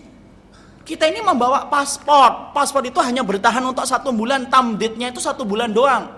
Durasinya itu hanya 1 bulan, expired setelah 1 bulan. Kalau kemudian orang-orang Syam, Masya Allah, mereka itu akan bertahan hidup sampai kayak gitu. Sampai hari ini pun 1 tahun saya sudah meninggalkan Suriah itu pun keadaannya masih semacam itu. Bahkan lebih parah. Sekarang itu pakai MiG. Apa bedanya kalau pakai MiG? MiG itu kemudian kalau datang menyerang kepada satu kawasan itu nggak terdengar sama sekali. Tiba-tiba kemudian bom itu jatuh, selesai. Kalau helikopter itu masih terdengar. Dan itu subhanallah. Dan banyak orang itu menyangka bahwasanya semacam itu adalah bukan dari orang-orang Syiah. Mereka mengatakan nggak mungkin orang-orang Syiah melawan, mereka itu melawan Amerika. Subhanallah. Sedih saya ketika di Turki kemudian membaca SMS, oh sekarang Israel sedang mengepung Gaza. Pemimpin tinggi Hizbullah Hasan Nasrullah itu meminta doa dan membacakan surat ini dan surat ini. Pernah dapat SMS kayak gitu? Sejak kapan kemudian orang-orang Hizbullah itu kemudian memerangi Israel? Kalau mereka itu memerangi Israel, tunjukkan dengan dalil. Pengakuan itu perlu dengan dalil. Mana peluru mereka yang jatuh ke kawasan Israel? Nggak ada. Peluru-peluru mereka itu yang menembus anak-anak kemudian di Suriah, menembus orang-orang tua yang kemudian berjalan. Bahkan itulah yang menjadikan 1.800 orang itu meninggal di Ghouta dalam satu malam, yaitu senjata kimia. Dari mana orang Suriah itu mendapatkan senjata kimia? Kalau bukan dari fasilitas orang-orang Yahudi. Banyak orang yang tertipu, dia mengatakan bahwasanya kita ini menjadi Syiah itu kenapa? Karena tidak ada ikon yang bangga untuk memperlihatkan perlawanan kepada Syiah itu kecuali adalah Iran dan Hizbullah. Dan Iran dan Hizbullah itu adalah ikon perjuangan untuk melawan agresor Amerika. Kalamun fadhi. Itu omongan kosong. Kemudian ada yang menjadi Syiah yang ke berapa? Yang ke-6. Ada orang yang menjadi Syiah itu tertarik ajarannya. Ajarannya apa yang paling enak itu? Ajaran mut'ah. Enak atau tidak? Saya nggak tahu enak atau tidak. Saya belum pernah merasakan masalahnya. Yang mengatakan enak saya curiga. Jangan-jangan pernah mut'ah ini. Ajaran mut'ah itu ajaran yang kemudian menghalalkan orang itu menikah, dikontrak, kemudian kapanpun ketemu tanpa kemudian ada syarat-syarat tertentu sebagaimana Ahlus Sunnah. Muhammad Pizarro Novelan Tauhid, salah satu penulis dari konspirasi Yahudi dan Israel, konspirasi Yahudi dan Syiah, dia mengatakan ketika ngisi di Bandung. Bandung ini kan sekarang pusatnya Syiah. Dia ketika menyampaikan di Bandung, kemudian dia didatengin oleh seorang mahasiswa, dia cerita, saya Ustadz, itu sudah lama, itu kemudian di Bandung, dan saya ngaji. Ternyata pengajian saya itu pengajian Ahlul Bait. Nah, kemudian Novelan Tauhid mengatakan, Ustadz itu mengatakan itu Syiah. Saya itu ditawarin untuk mut'ah setiap waktunya. Bahkan kemudian saya disampaikan dalil-dalil bagaimana keutamaan mut'ah, tapi menurut saya ada yang salah ini dengan nikah mut'ah. Kemudian sampai sekarang pun saya nggak berani melakukannya, tapi memang itu ada. Dan pernikahan mut'ah itu pernikahan yang paling gampang. Kenapa? Nggak perlu wali. Jadi orang itu kalau ketemu di jalan cocok, ya sudah nikah. Kenapa? Wali dan saksi itu nggak penting. Kenapa? Wali dan saksi itu datangnya dari manusia. Manusia itu bisa salah. Tapi wali kita itu adalah Allah. Itu menurut prasangka batil mereka. Kalau walinya Allah kan jelas lebih kuat daripada manusia. Makanya ada orang yang nikah malam kemudian pagi harinya dia ngatain sudah dicerai. Ingat? Kan ada orang yang pernah kayak gitu. Dia menikahi seorang janda, lalu kemudian di malam hari, kemudian di pagi harinya ketika istri atau wanita itu ngikutin dia, kemudian dikatakan kita sudah cerai. Loh, kan baru satu malam. Ada orang yang kemudian mengikuti Syiah itu tanpa sadar bahwasanya itu yang kemudian menjadi agama Syiah. Dan itu menggiurkan bagi sebagian orang dalam tanda kutip, yang bagi orang mukmin sih enggak. Enak itu nikah, kenal dengan keluarganya, ya kan? Mertuanya kalau baik kan bisa dikasih sesuatu. Itu enak Ahlus Sunnah itu. Kalau kemudian orang Syiah itu tidak mengenal konsep-konsep semacam itu. Bahkan di Suriah itu ada namanya Idul Halwa. Idul Halwa itu apa? Perayaan kemudian manis-manisan. Halwa itu manisan. Jadi kemudian orang itu datang dalam sebuah ruangan, membawa anaknya, membawa istrinya dan yang lengkap. Mereka lalu kumpul, kemudian disampaikan tentang apa, lalu kemudian setelah itu lampu dimatikan. Ketika dimatikan, semua orang bebas untuk memilih orang yang mereka temukan. Dan kemudian disitulah terjadi praktik zina. Ya kalau kemudian nemunya itu orang lain, ya siapa tahu kemudian nemu anaknya sendiri. Siapa tahu kalau kemudian mereka menemukan yang lainnya. Sehingga kemudian menjadikan itulah salah satu perkara yang menggiurkan bagi orang yang mereka itu betul-betul kena syahwat. Dan kemudian akhirnya dia menjadi Syiah. 5-6 perkara inilah yang saya lihat secara pengamatan bahwasanya banyak orang yang menjadi Syiah itu karena hal-hal semacam ini. Itulah yang menjadikan kita jangan menjadi jahil, yang menjadikan kita kemudian ngerti tentang Syiah, yang menjadikan kita faham tentang Syiah, supaya keburukan apapun walaupun dia menyampaikan dalih berbuih-buih, kalau kita ini kuat dengan ilmu, maka ilmu itu mampu untuk kemudian memadamkan sekuat apapun cahaya kebatilan dengan satu cahaya ilmu yang benar. Tapi kalau orang itu nggak punya ilmu, maka kemudian baru disentil dengan satu ayat sudah bingung dia, wah gimana yang menghadapinya? Oleh karena itu pahami tentang Syiah bukan untuk mengikuti, tetapi memahami tentang Syiah supaya kemudian kita betul-betul menjauhkan dirinya dan tentang Syiah. Sekarang sebelum kita membahas satu persatu tentang akidah Syiah, Saya ingin perlihatkan tentang tayangan nyata bagaimana gambaran tentang Syiah, supaya kita ngerti apakah Syiah itu sama nggak dengan kita, Syiah itu sama nggak kemudian dengan Islam.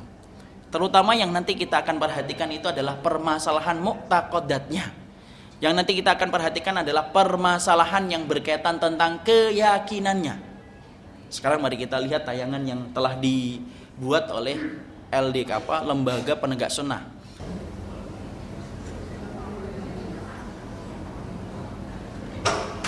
Ini tentang Syiah, dan paparan data ini akan menggabungkan dua lokasi. Lokasi yang pertama di Indonesia, lokasi yang kedua ada di Iran. Lihat, ini salah satu peringatan Syiah yang ada di Jakarta, tidak jauh dari tempat kita, hanya beberapa kilo saja. Lihat tangan-tangan yang kemudian melambai ke atas. Tangan-tangan yang melambai ke atas ini sembari mereka mengucapkan ya Husain, ya Husain, ya Husain. Ya Husain, ya Husain. Menurut orang Syiah, dihentikan dulu sebentar. Menurut orang Syiah, keyakinan mereka kepada Husain itu besar. Bahkan terkadang dalam beberapa sekte dan beberapa firaq, mereka itu memahami Husain lebih tinggi daripada Ali bin Abi Thalib. Makanya kemudian banyak di antara mereka ketika bertasbih itu tidak mengucapkan subhanallah. Ketika mereka kemudian mengucapkan dzikir itu dia mengatakan bahwasanya astagfirullah. Tapi ketika mereka mengucapkan kalimat itu adalah mengucapkan ya Husain.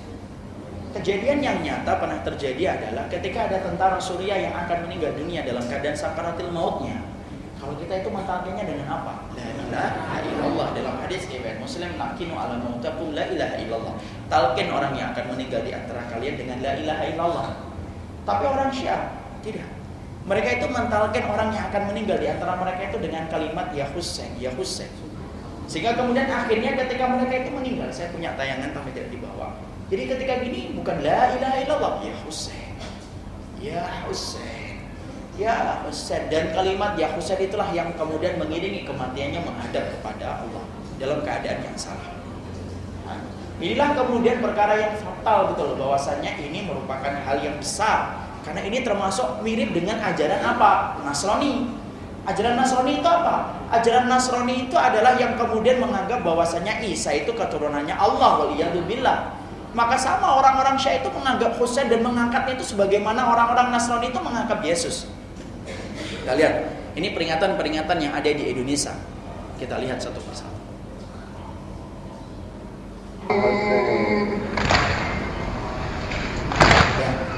Jiwa yang terbungkus angkara, lahir dan bencana, Karbala saksi.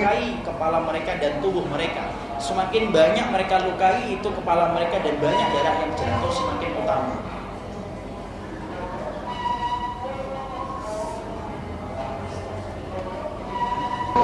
Ya Husain. Selalu kata-kata Husain. Selalu kata-kata Husain selalu diperdengarkan. Jiwa yang terbungkus angkara, lahir dan berdurjana, Karbala saksi duka lara, terpuruknya norma manusia. Terus mereka akan berkata.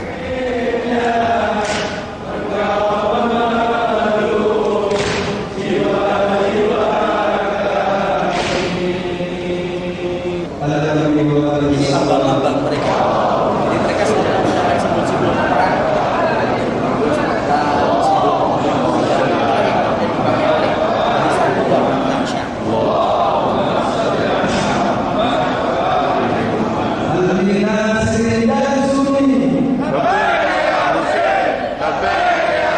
Labbaik ya Husain. Labbaik Allahumma baik. Tapi lihat, labbaik ya Husain. Kami datangi panggilanmu wahai Husain. Ini di ICC. Di belakang di sampingnya Republik.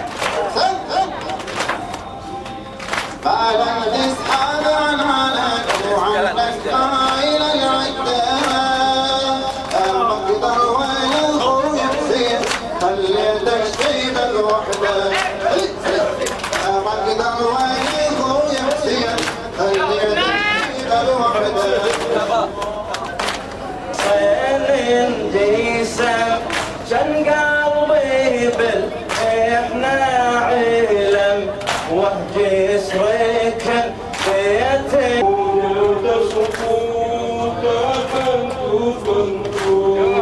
Rio genderang perang yang kini telah ditabuhkan, diselingi tarian wanita bak pesta setan, menyambut kematian putra Nabi tersayang yang menjadi buruan di tengah kerumunan, merajam tubuh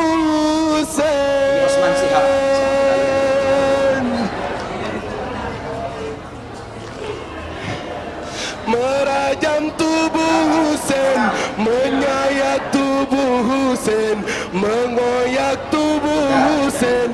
Duhai mazlum ya Husain, Allah Allah. Ini kemudian terjadi Ya Zahra, ya Zahra, ya Zahra, ya Zahra, semuanya. Ya Zahra, Sirin yang surdi. Ya, kalimat Almin mugithin yugithuni. kalimat yang dia sampaikan adalah Almin nasirin yang surdi. tidak ada zat yang mampu memberikan pertolongan Almin kecuali dijawab oleh para pendengarnya. Ya Husain. Padahal kata-kata aghosa yughisu yang disebut dengan istighasa itu tidak ditujukan kepada makhluk, itu ditujukan kepada zat yang ulu, zat yang maha tinggi. Syirik atau tidak syirik? Kalimat istighasa itu kalimat yang hanya ditujukan kepada Allah. Ini peringatan Husain, peringatan kemudian Syiah yang ada di gereja.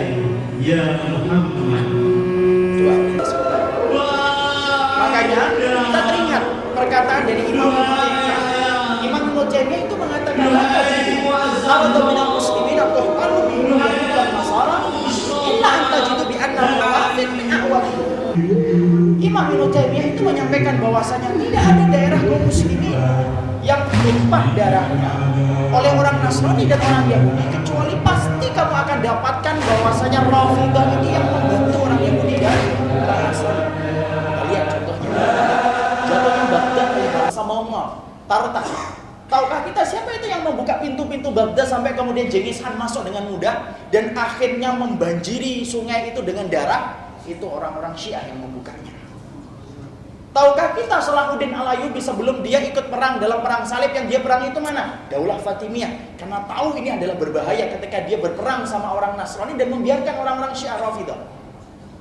Tahukah kita bahwasanya siapa yang kemudian melancarkan aksi Amerika ketika menginvasi negara Irak, walaupun kita tidak setuju dengan pemimpinnya, tapi yang memberikan akses perjalanan dari Kuwait sampai kemudian ke Irak, Baghdad, itu siapa? Padahal prediksi perang itu saat itu mengatakan, para pengamat itu mengatakan, sesungguhnya perang Baghdad ini akan lama, berbulan-bulan. Karena sesungguhnya tentara Amerika itu tidak menguasai pola peperangan itu medan pasir. Yang mereka kuasai itu pola peperangan dalam kota. Kita lihat kan dalam dunia, dalam berita, kemudian portal-portal berita mengatakan perang Baghdad ini akan lama sekali. Tapi kenyataannya tidak sampai 3 pekan, tidak sampai sebulan Baghdad itu jatuh. Siapa yang mengamankan tentara itu dari Kuwait sampai menuju ke Baghdad? Orang-orang Syiah. Dan orang Syiah sepakat ketika saat itu akan dihancurkan kaum muslimin yang ada di Irak. Mereka sepakat tidak akan pernah menolong sama sekali orang-orang yang mereka bunuh.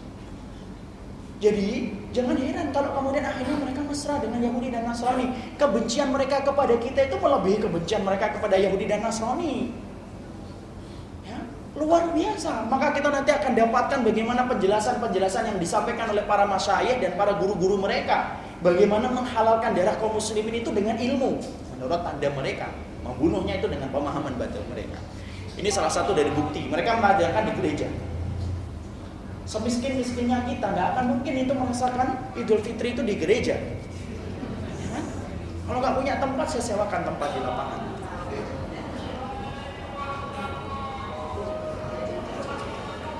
Lihat, apakah kadang-kadang orang-orang ini tahu? Kadang-kadang nggak tahu apa yang sedang mereka lakukan.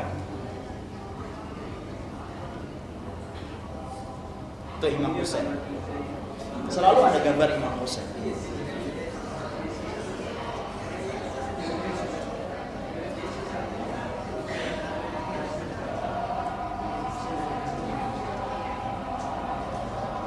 Tata cara mereka berbeda. Kalaupun ada yang mirip-mirip, itu pada dasarnya tetap dibiarkan supaya kita tetap menyangka itu adalah Islam. Padahal yang paling parah itu adalah akidahnya yang lebih parah.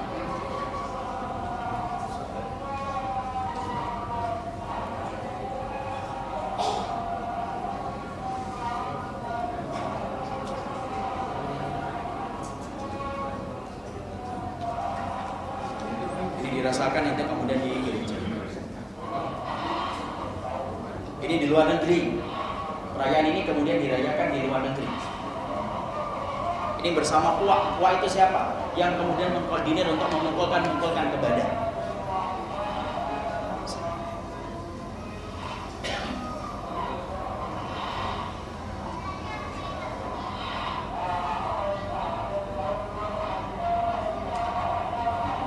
Menyebut ya Haidar, ya Husain, ya Haidar.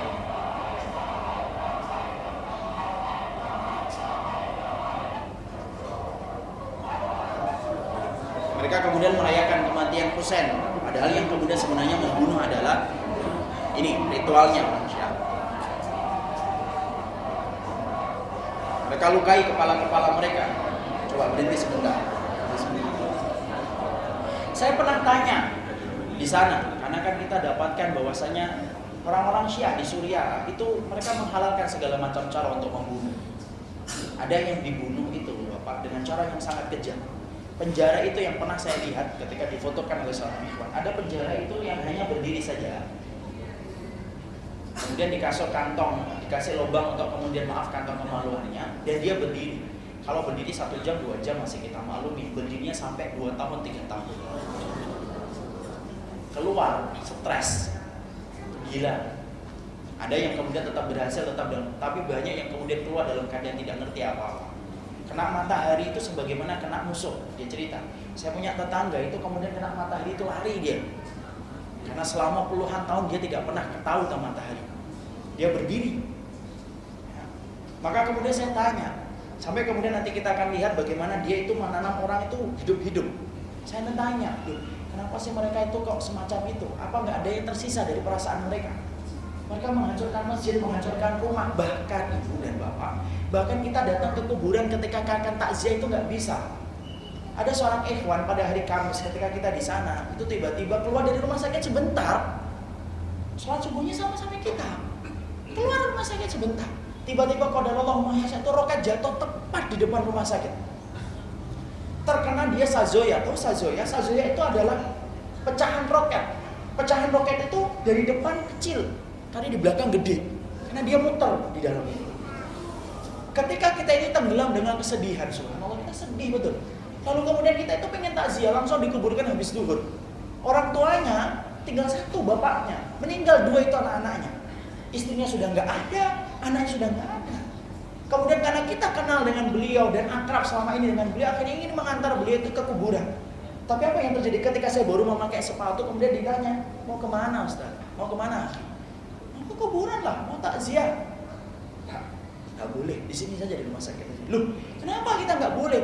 Hakul muslim alal muslim situn. Sesungguhnya kewajiban muslim kepada muslim itu 6. Saya sebutkan dalilnya bahwasanya salah satunya mengikuti jenazah ketika mereka dikuburkan. Mereka mengatakan alimna, kami tahu tentang hadis itu. Tapi kalau kita terlalu banyak datang ke kuburan, kita yang akan diroket di kuburan. Kemudian dia mengisahkan tentang kejadian terakhir bahwasanya ada orang yang menguburkan bersama-sama, ketahuan sama pasukan Syiah. Maka kemudian kuburannya kemudian langsung diroket. Orang yang takziah saat itu berganti. Beberapa saat kemudian dia yang akhirnya menjadi mati. Saya tuh mikir, subhanallah, apa yang tersisa gitu.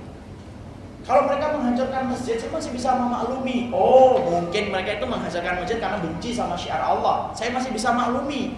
Tapi kalau mereka itu mendapatkan orang sedang di kuburan lalu kemudian mereka roket, saya kemudian bertanya, apa yang tersisa dari hati dan perasaan mereka? Kan mereka tahu itu kuburan, mereka sedang mengangkat jenazah tinggi-tinggi. Memang nggak bisa. Maka sebagian dari jenazah itu kalau di sana kalau mendung dikuburkan siang. Tapi kalau kemudian nggak mendung, kuburan itu jenazah itu akan dikuburkan nanti malam. Kenapa? Kalau dikuburkan siang, akibatnya bahaya.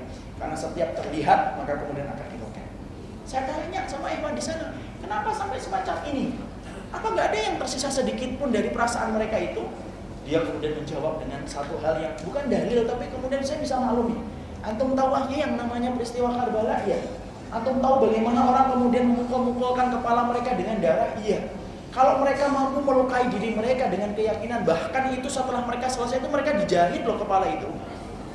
Karena ada yang kemudian sampai kemudian munculkan darah terus. Kalau mereka saja melukai diri mereka dan mereka bisa, apalagi melukai orang lain, itu lebih gampang. Paham tentang ini? Ini kias. Kalau mereka saja bisa melukai diri mereka, kadang-kadang ya saya tanya, bagaimana sih? Mereka itu bawa silet, bawa pedang, digini-gini kan. Kalau mereka mampu melakukan itu untuk diri mereka, apalagi mereka mampu untuk melakukan kepada orang.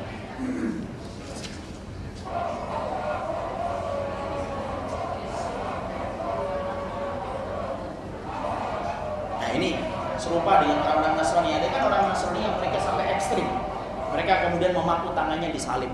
Nah ini diserupakan. Jadi pada dasarnya hampir mirip dengan ritualnya orang Nasrani, orang-orang Syiah.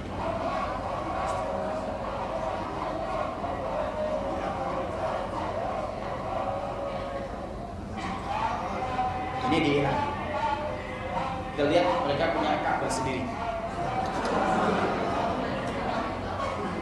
Jamaah alisan jangan coba-coba buat yang itu kayak gini ya.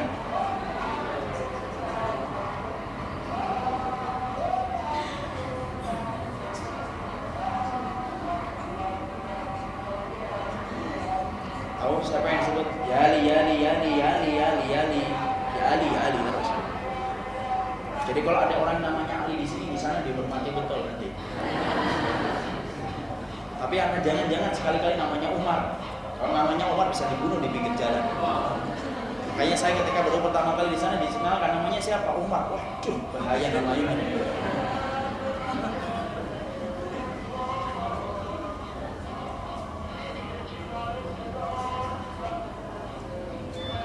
Ini Ahmadinejad sedang melakukan ritual bagi orang yang meragukan kesyiahannya Ahmadinejad.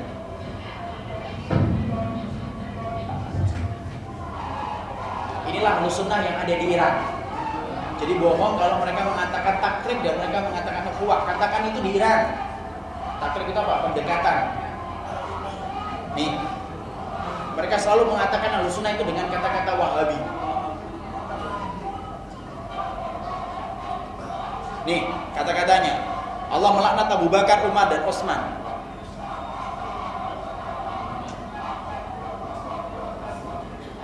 Jadi sambil mereka kemudian mengatakan bunuh Wahabi, oh laknat Abu Bakar, Umar.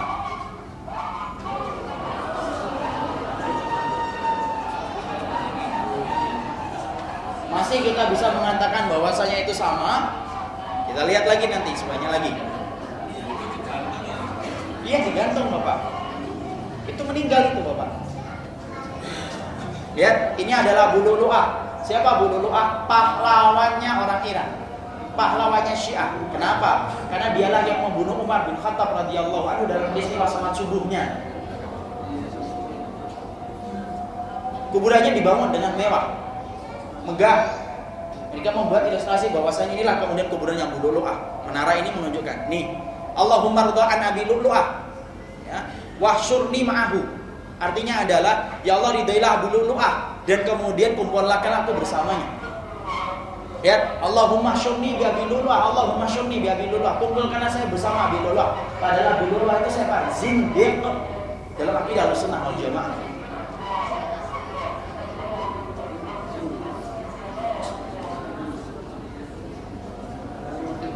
Nih, semuanya hujatan kepada Abu Bakar, Umar, dan Utsman. Ya. Jadi kalau mereka mengatakan agama kami adalah agama damai, agama damai tidak akan menghujat, terutama kepada orang-orang yang telah diberitakan dengan surga oleh Rasulullah SAW. Inilah 12 imam. Salah satu muqtaqadat dan usul dalam Syiah. Keyakinan dan persoalan pokok Syiah itu adalah salah satunya terletak kepada 12 imam. Mereka meyakini bahwasanya 12 imam ini adalah tujuan Allah menciptakan langit dan bumi. Qala al-Bawawiyah laulal a'immah ma khalaqas samawati wal ardh. Kalau bukan karena imam 12, Allah itu gak akan menciptakan langit dan bumi. Tal itu. Mereka kemudian mengatakan lagi bahwasanya 12 imam itulah yang maksum, lebih maksum daripada para nabi dan para rasul.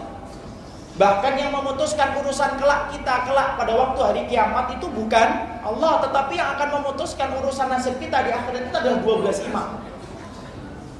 Siapa itu? Prasangka mereka Ali bin Abi Thalib, Hasan, Husain, Zainal Abidin, Musa Khatib, dan seterusnya. Yang terakhir siapa? Yang terakhir adalah Imam Mahdi. Mereka meyakini Imam Mahdi itu sekarang bersembunyi di sebuah gua namanya Gua Samara. Mereka nunggu supaya kemudian Imam Mahdi keluar. Itulah prasangka batil mereka. Dan mereka meyakini 12 imam itu mempunyai kedudukan yang luar biasa. Bahkan cahaya Allah itu terbuat dari 12 imam itu. Jadi apakah sama? Nah, kan sama. Kalaupun mirip itu tidak selalu sama. Sama-sama kemudian punya hidung. Apakah sama antara monyet dengan manusia? Beda. Sama-sama punya hidung. Oh sama kok. Loh kalau hanya sama, mirip. Loh kita ini sama dengan kemudian kucing sama yang punya mata. Tapi yang mirip itu belum tentu sama. Kita teruskan.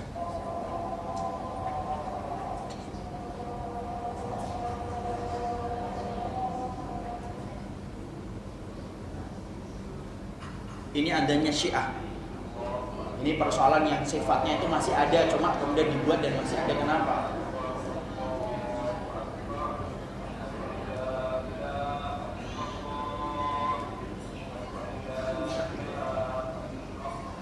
Ini ditinggalkan supaya orang itu kemudian ragu untuk mengatakan Syiah itu benar. Padahal ini hanyalah tempelan saja. Orang-orang Syiah di Suriah, Nusairiyah itu tidak sholat, tidak adzan, tidak membersihkan dirinya, tidak wudu dan yang lainnya.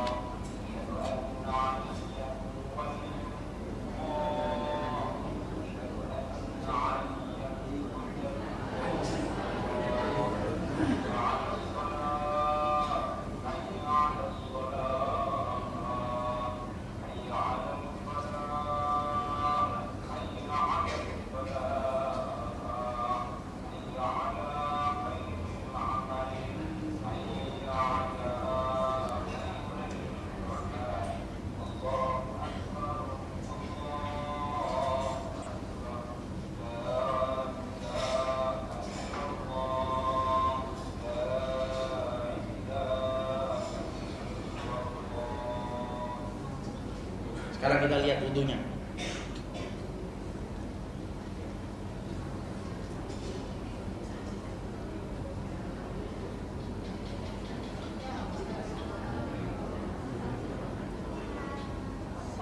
Ada yang kenal namanya?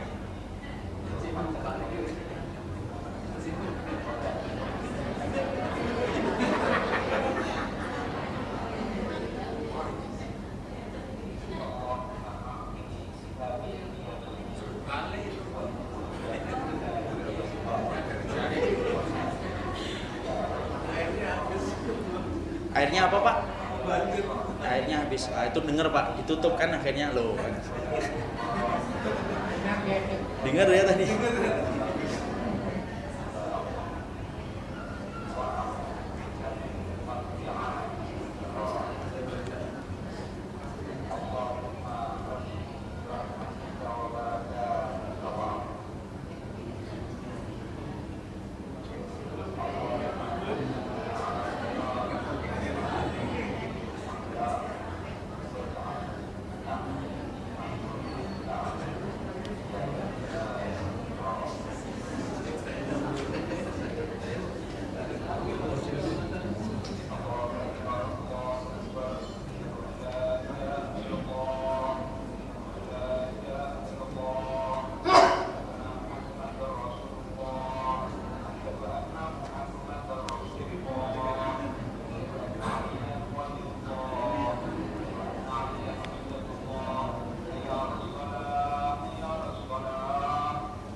Dia tidak sedekap. Agak dicepetin dikit. Dia dikit.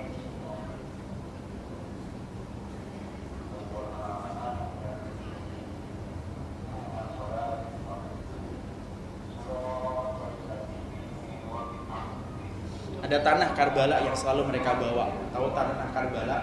Kalau kita sebagaimana kalau membawa oleh-oleh itu apa dari Mekah? Air Zam-Zam. Kalau orang Syiah itu membawa tanah Karbala ketika datang dari Karbala.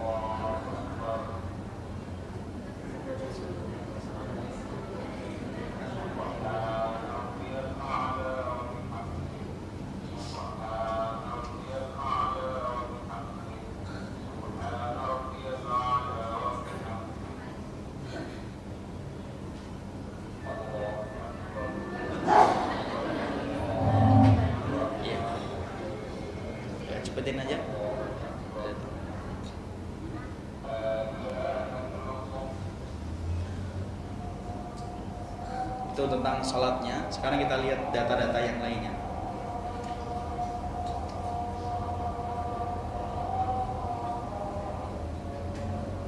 Ini Asyura tahun 2009, ribuan. Tahukah kita ada salah satu ustadz namanya Ustadz Muhajirin. Itu kemudian menyaksikan di Bandung itu ribuan akhwat yang hadir. Kita lihat.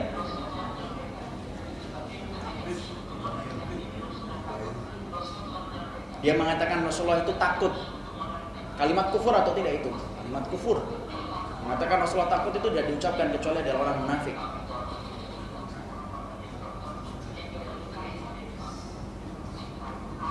Ini siapa?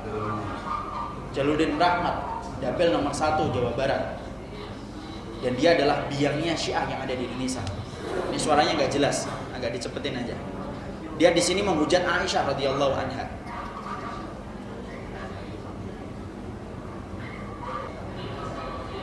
Ini Dhahir Syah, dia menghujat Muawiyah radhiyallahu anhu. Ini lihat.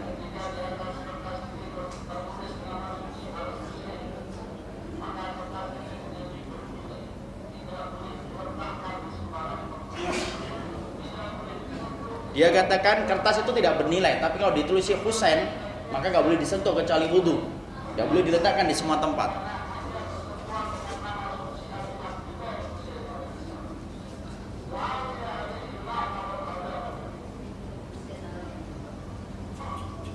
Ya, sekarang kita lihat nih, inilah gambaran bagaimana Syiah yang asli tanpa tahdiyah. Ya, selain bisa mendatangi kitabnya, maka kita akan lihat bagaimana gambaran tokoh-tokohnya. Ya. Dia mengatakan, Al-Asbahani ini mengatakan bahwasanya innaka akhtata khata'an kabiran. Muhammad Rasulullah engkau telah melakukan kesalahan besar. Ya. Karena tidak memberikan wasiat. Jadi dia mengatakan bahwasanya Rasul itu melakukan kesalahan besar.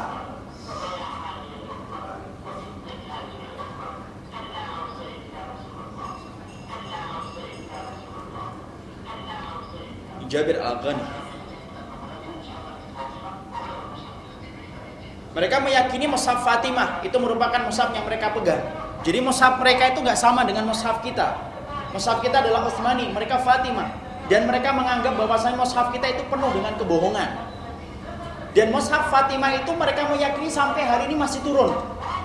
Makanya mushaf mereka itu setiap waktunya bertambah, tambah tebal, tambah tebal.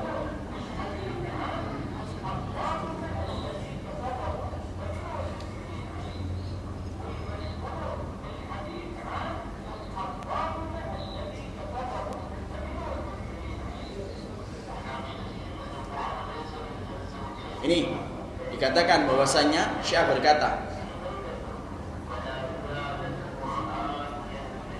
Quran itu masih turun terus. Makanya kitab Al-Kafi, kitab mereka saja yang asalnya 30 jilid sekarang 50 jilid. Pada itu kitab ulama mereka sendiri. Mereka kemudian tambahi karena memang kebiasaan orang Syiah itu berani untuk memasukkan ayat ataupun memasukkan hadis. Makanya ada orang Syiah yang bertobat mengatakan kunna idza jalasna fara'aina syai'an fastahsannahu ja'alna hadisan minhu. Ya, tolong dimakan sebentar. Orang Syiah yang taubat itu pernah mengatakan, dinukil dalam kitab Manhaj Talaqi wal Istidlal. Mereka mengatakan begini, kami dulu ketika masih menjadi Syiah, kami itu terbiasa punya waktu untuk duduk-duduk bersama para ketua. Kalau kami sedang duduk-duduk, kami melihat apa yang menurut kami baik. Kalau kami melihat ada sesuatu yang baik, kami buat hadisnya. Lalu ketika kami keluar, kami telah mempunyai hadis yang baru. Sedangkan berapa kali dia itu akan duduk? Bisa puluhan kali, itu baru satu ulama Syiah, belum yang lainnya.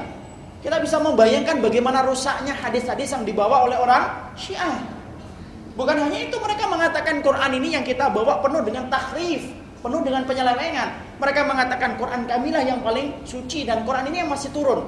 Jadi mereka meyakini setiap Lailatul Qadar Quran itu masih diturunkan. Fatal atau tidak fatal? Fatal. Kalau memang Quran itu diturunkan, siapa yang punya otoritas menentukan wahyu hari ini? Bahaya betul. Akhirnya mereka menuduh Islam itu belum sempurna. Berarti menuduh Islam belum sempurna tidak? Menuduh Islam belum sempurna. Al-yauma akmaltu lakum dinakum itu menjadi tidak bisa dimanfaat, tidak bisa diamalkan karena mereka mengatakan Quran masih diturunkan.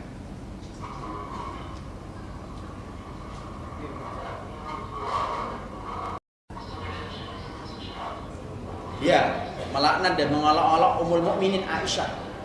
Dikatakan bahwasanya Aisyah radhiyallahu anha itu adalah wanita yang kemudian disebut dengan himar dan disebut dengan pezina.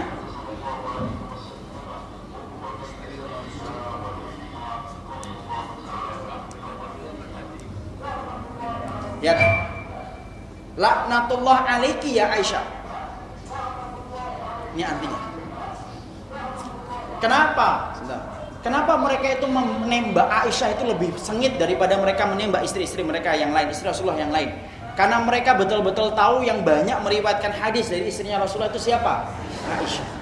Mereka mencoba untuk memborbadir Aisyah dengan sebutan-sebutan yang hina, walaupun Allah meninggikan derajatnya Aisyah ibunda kita.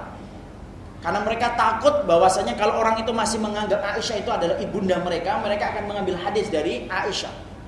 Padahal itu ibunda kita tidak. Ibunda kita itu bukan Ibu Kartini. Ibunda kita adalah Aisyah radhiyallahu anha. Nah, siapa ibunda kita? Ngawur itu namanya.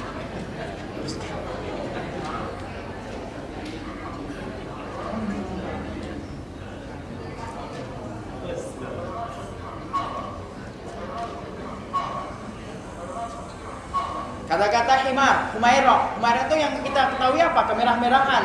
Dia mengatakan enggak. Dari kata-kata himar, keledai. Sekarang lihat, kalau Rasulullah itu mengatakan Aisyah itu keledai, kenapa Rasulullah itu meninggal di atas pangkuan Aisyah? Jawab itu wahai Syiah itu. Ya kan mampu menjawab itu. Karena mereka penuh dengan dusta. Ya.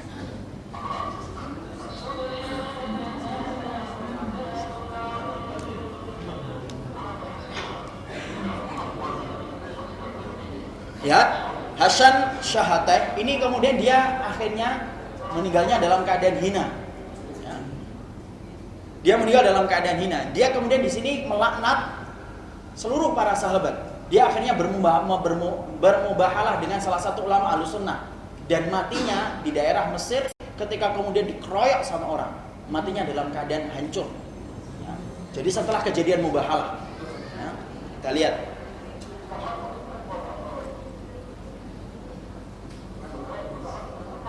Lihat, melaknat Rasulullah. Pada Rasulullah mengatakan la tasubbu ashabi. Pada Rasulullah mengatakan jangan pernah mencela sahabatku.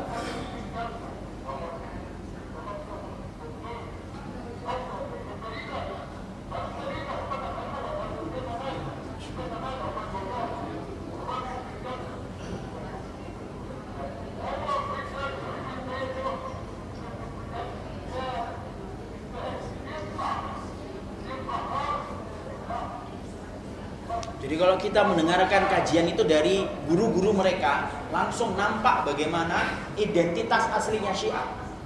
Tapi kalau kita dengarkan orang di sini, dia akan takiyah, dia tidak akan menceritakan semacam ini.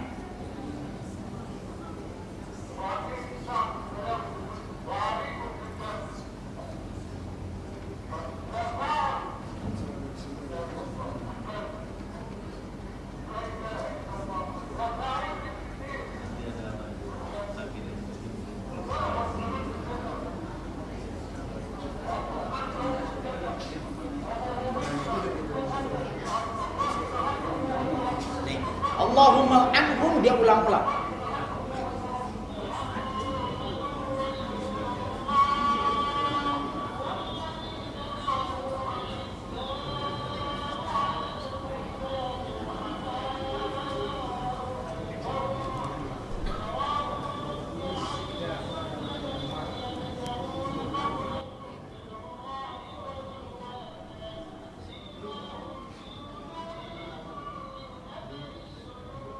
Ini Allah jawabannya kepada orang-orang yang menghina para sahabat. Bagaimana kesucian mereka itu dibersihkan oleh Allah di atas arsy-Nya. Sebagaimana kesucian Aisyah yang dikatakan pezina, Allah yang mensucikan Aisyah.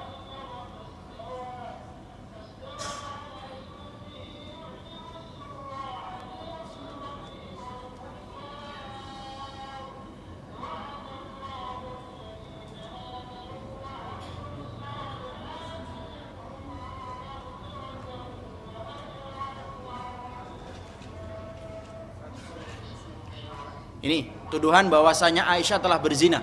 Jarimah jinsiyah, kejahatan jinsiyah, nafsu, artinya berzina.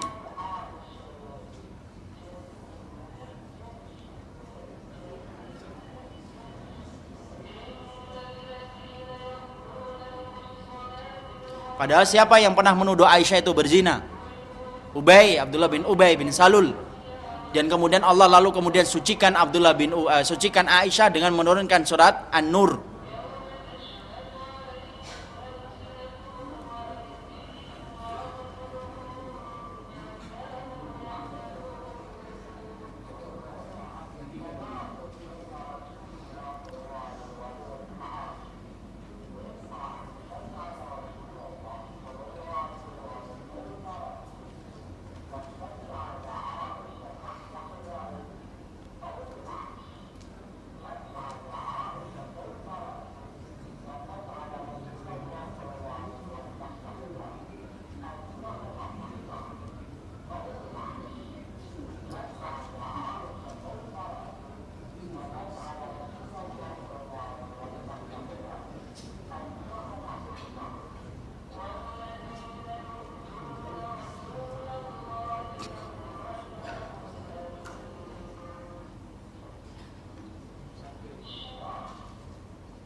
Nih, kafir. Dia mengatakan bahasanya bukan hanya pezina, tapi dikafirkan. Jadi gerakan takfir itu sebenarnya gerakan yang kuat datang dari orang-orang Syiah.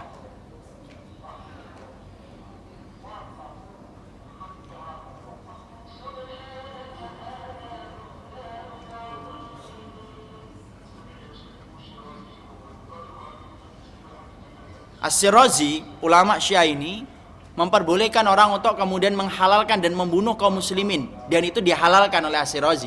Padahal orang-orang Syiah itu sangat mendengar para ulama-ulama Syiah mereka.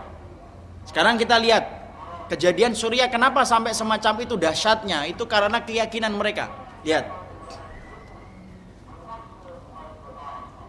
orang yang beriman dengan Al-Quran Karim, maka hendaknya orang-orang itu, Sunni itu, yang kafir lagi teroris, mereka kemudian wajib untuk dibunuh. Siapapun mereka, siapa saja yang mendukung mereka, baik ulama atau orang biasa, maka wajib untuk dibunuh.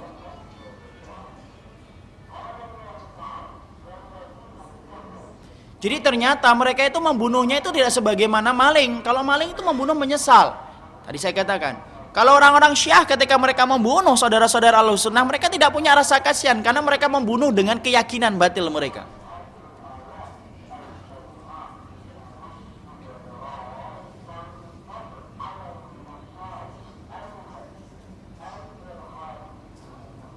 Nah, maka masjid-masjid ini yang menjadi alasan kenapa di Suriah itu masjid hampir-hampir tidak tersisa. Orang-orang Suriah itu senang membangun menara. Menara itu hampir tidak ada yang utuh, rata-rata sudah terpotong tengahnya, ada yang sudah hancur. Karena memang mereka itu tidak menghalalkan adanya masjid.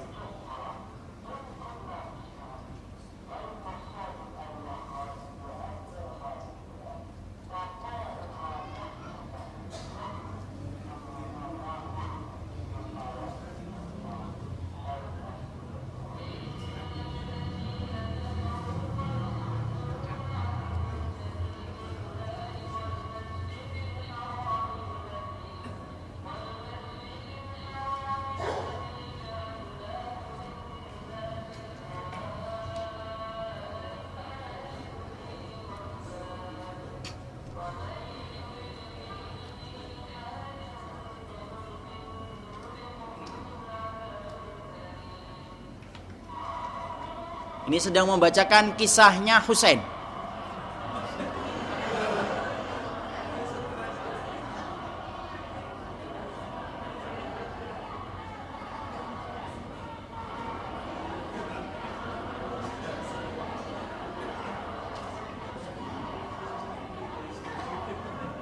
Kenapa dia bisa kayak gitu? Karena dicegah. Coba nggak dicegah, kan capek sendiri dia nanti.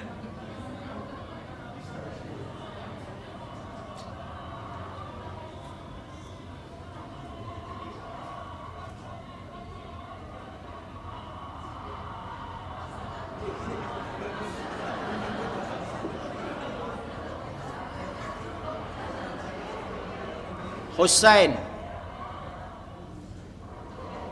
Khomeini ketika meninggal dunia, maka kemudian kain kafannya direbut dan hampir telanjang.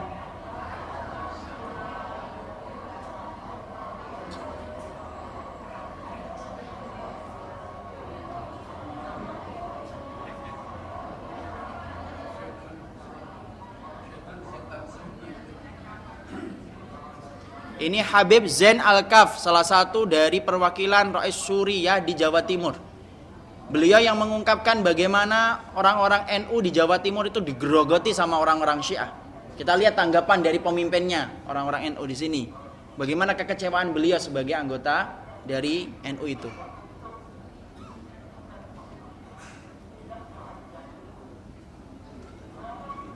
Beliau ini membela Ahlussunnah.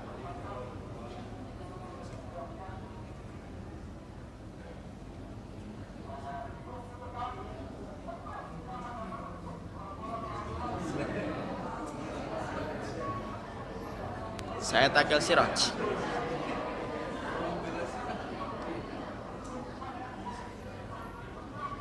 Jadi Ahmad Zain itu kemudian beliau mengatakan bahwasanya yang menggerogoti NU itu Syiah.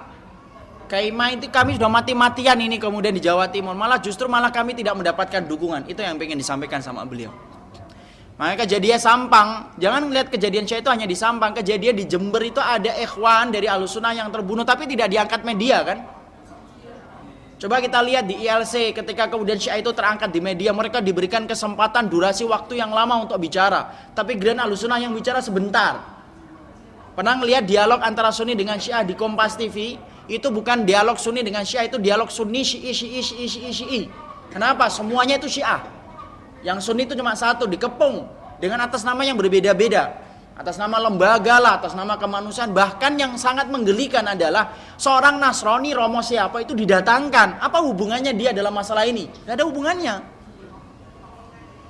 Bicara masalah tentang Sunni Syiah mengundang Romo, penting gak? Gak penting. Tapi itulah cara yang dilakukan oleh mereka. Agak cepet ya. Nah, inilah saudara-saudara kita di Suriah.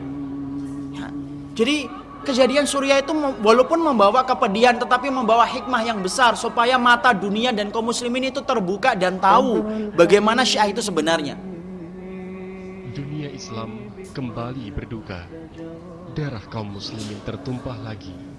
Gelombang protes. Ini 2 tahun yang lalu loh Bapak-bapak dan Ibu. Kejadian hari ini itu 10 kali lipat dari kejadian yang terjadi di awal-awal 2 tahun yang lalu. Menuntut kehidupan bernegara yang lebih baik. Mereka turun ke jalan, berdemonstrasi menuntut perubahan. Namun ternyata aksi damai ini dijawab oleh pemerintah dengan tindakan brutal. Presiden yang berkuasa, Inilah Bashar Assad, Syiah Nusairiyah, melakukan dokter mata lulusan besar-besaran London, tapi terhadap sangat diragukan rakyat apakah sipil lulus ataukah tidak. bersenjata. Sehingga banyak korban jatuh di kalangan kaum muslimin.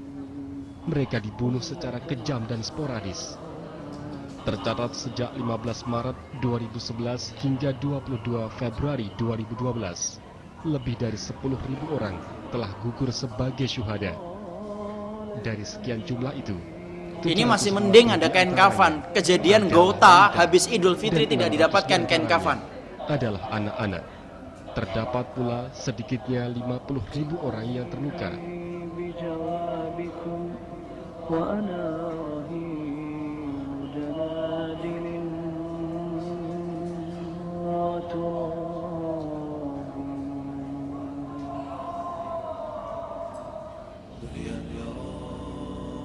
Otoritas Suriah tidak berhenti di sini. Mereka menangkap dan memenjarakan rakyatnya yang melakukan protes, sehingga lebih dari 100.000 orang menghuni jeruji besi. Mereka mengalami penyiksaan dan penganiayaan. Ada sekitar 20.000 tawanan politik yang saat ini berada dalam penyiksaan militer. Selain itu, Ini ada diseret, pula sekitar tapi ini masih 20.000 mending. orang yang terluka akibat peluru-peluru militer. Negara ini sudah berubah menjadi ladang pembantaian yang sangat menyedihkan. Ini orang-orang masih hidup dalam keadaan jongkok, dikubur dalam keadaan hidup-hidup.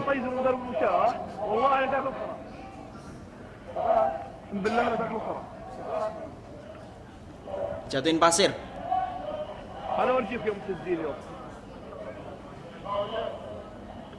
Sampai dikubur rata.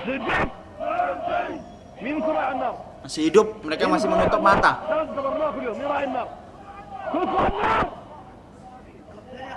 Seorang wartawan muslim.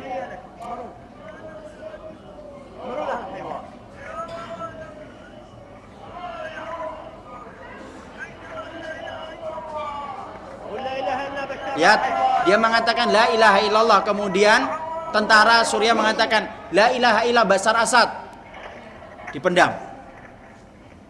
Mati. Allahumma taqabbal syuhada'ana.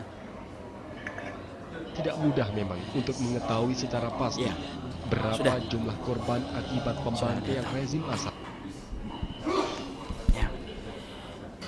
Jadi inilah yang kemudian kita harus mengerti dan kita harus paham bahwasanya ketika kita bicara tentang Syiah itu bicara tentang sebuah sekte dan sebuah agama yang baru. Saya tidak katakan sekte.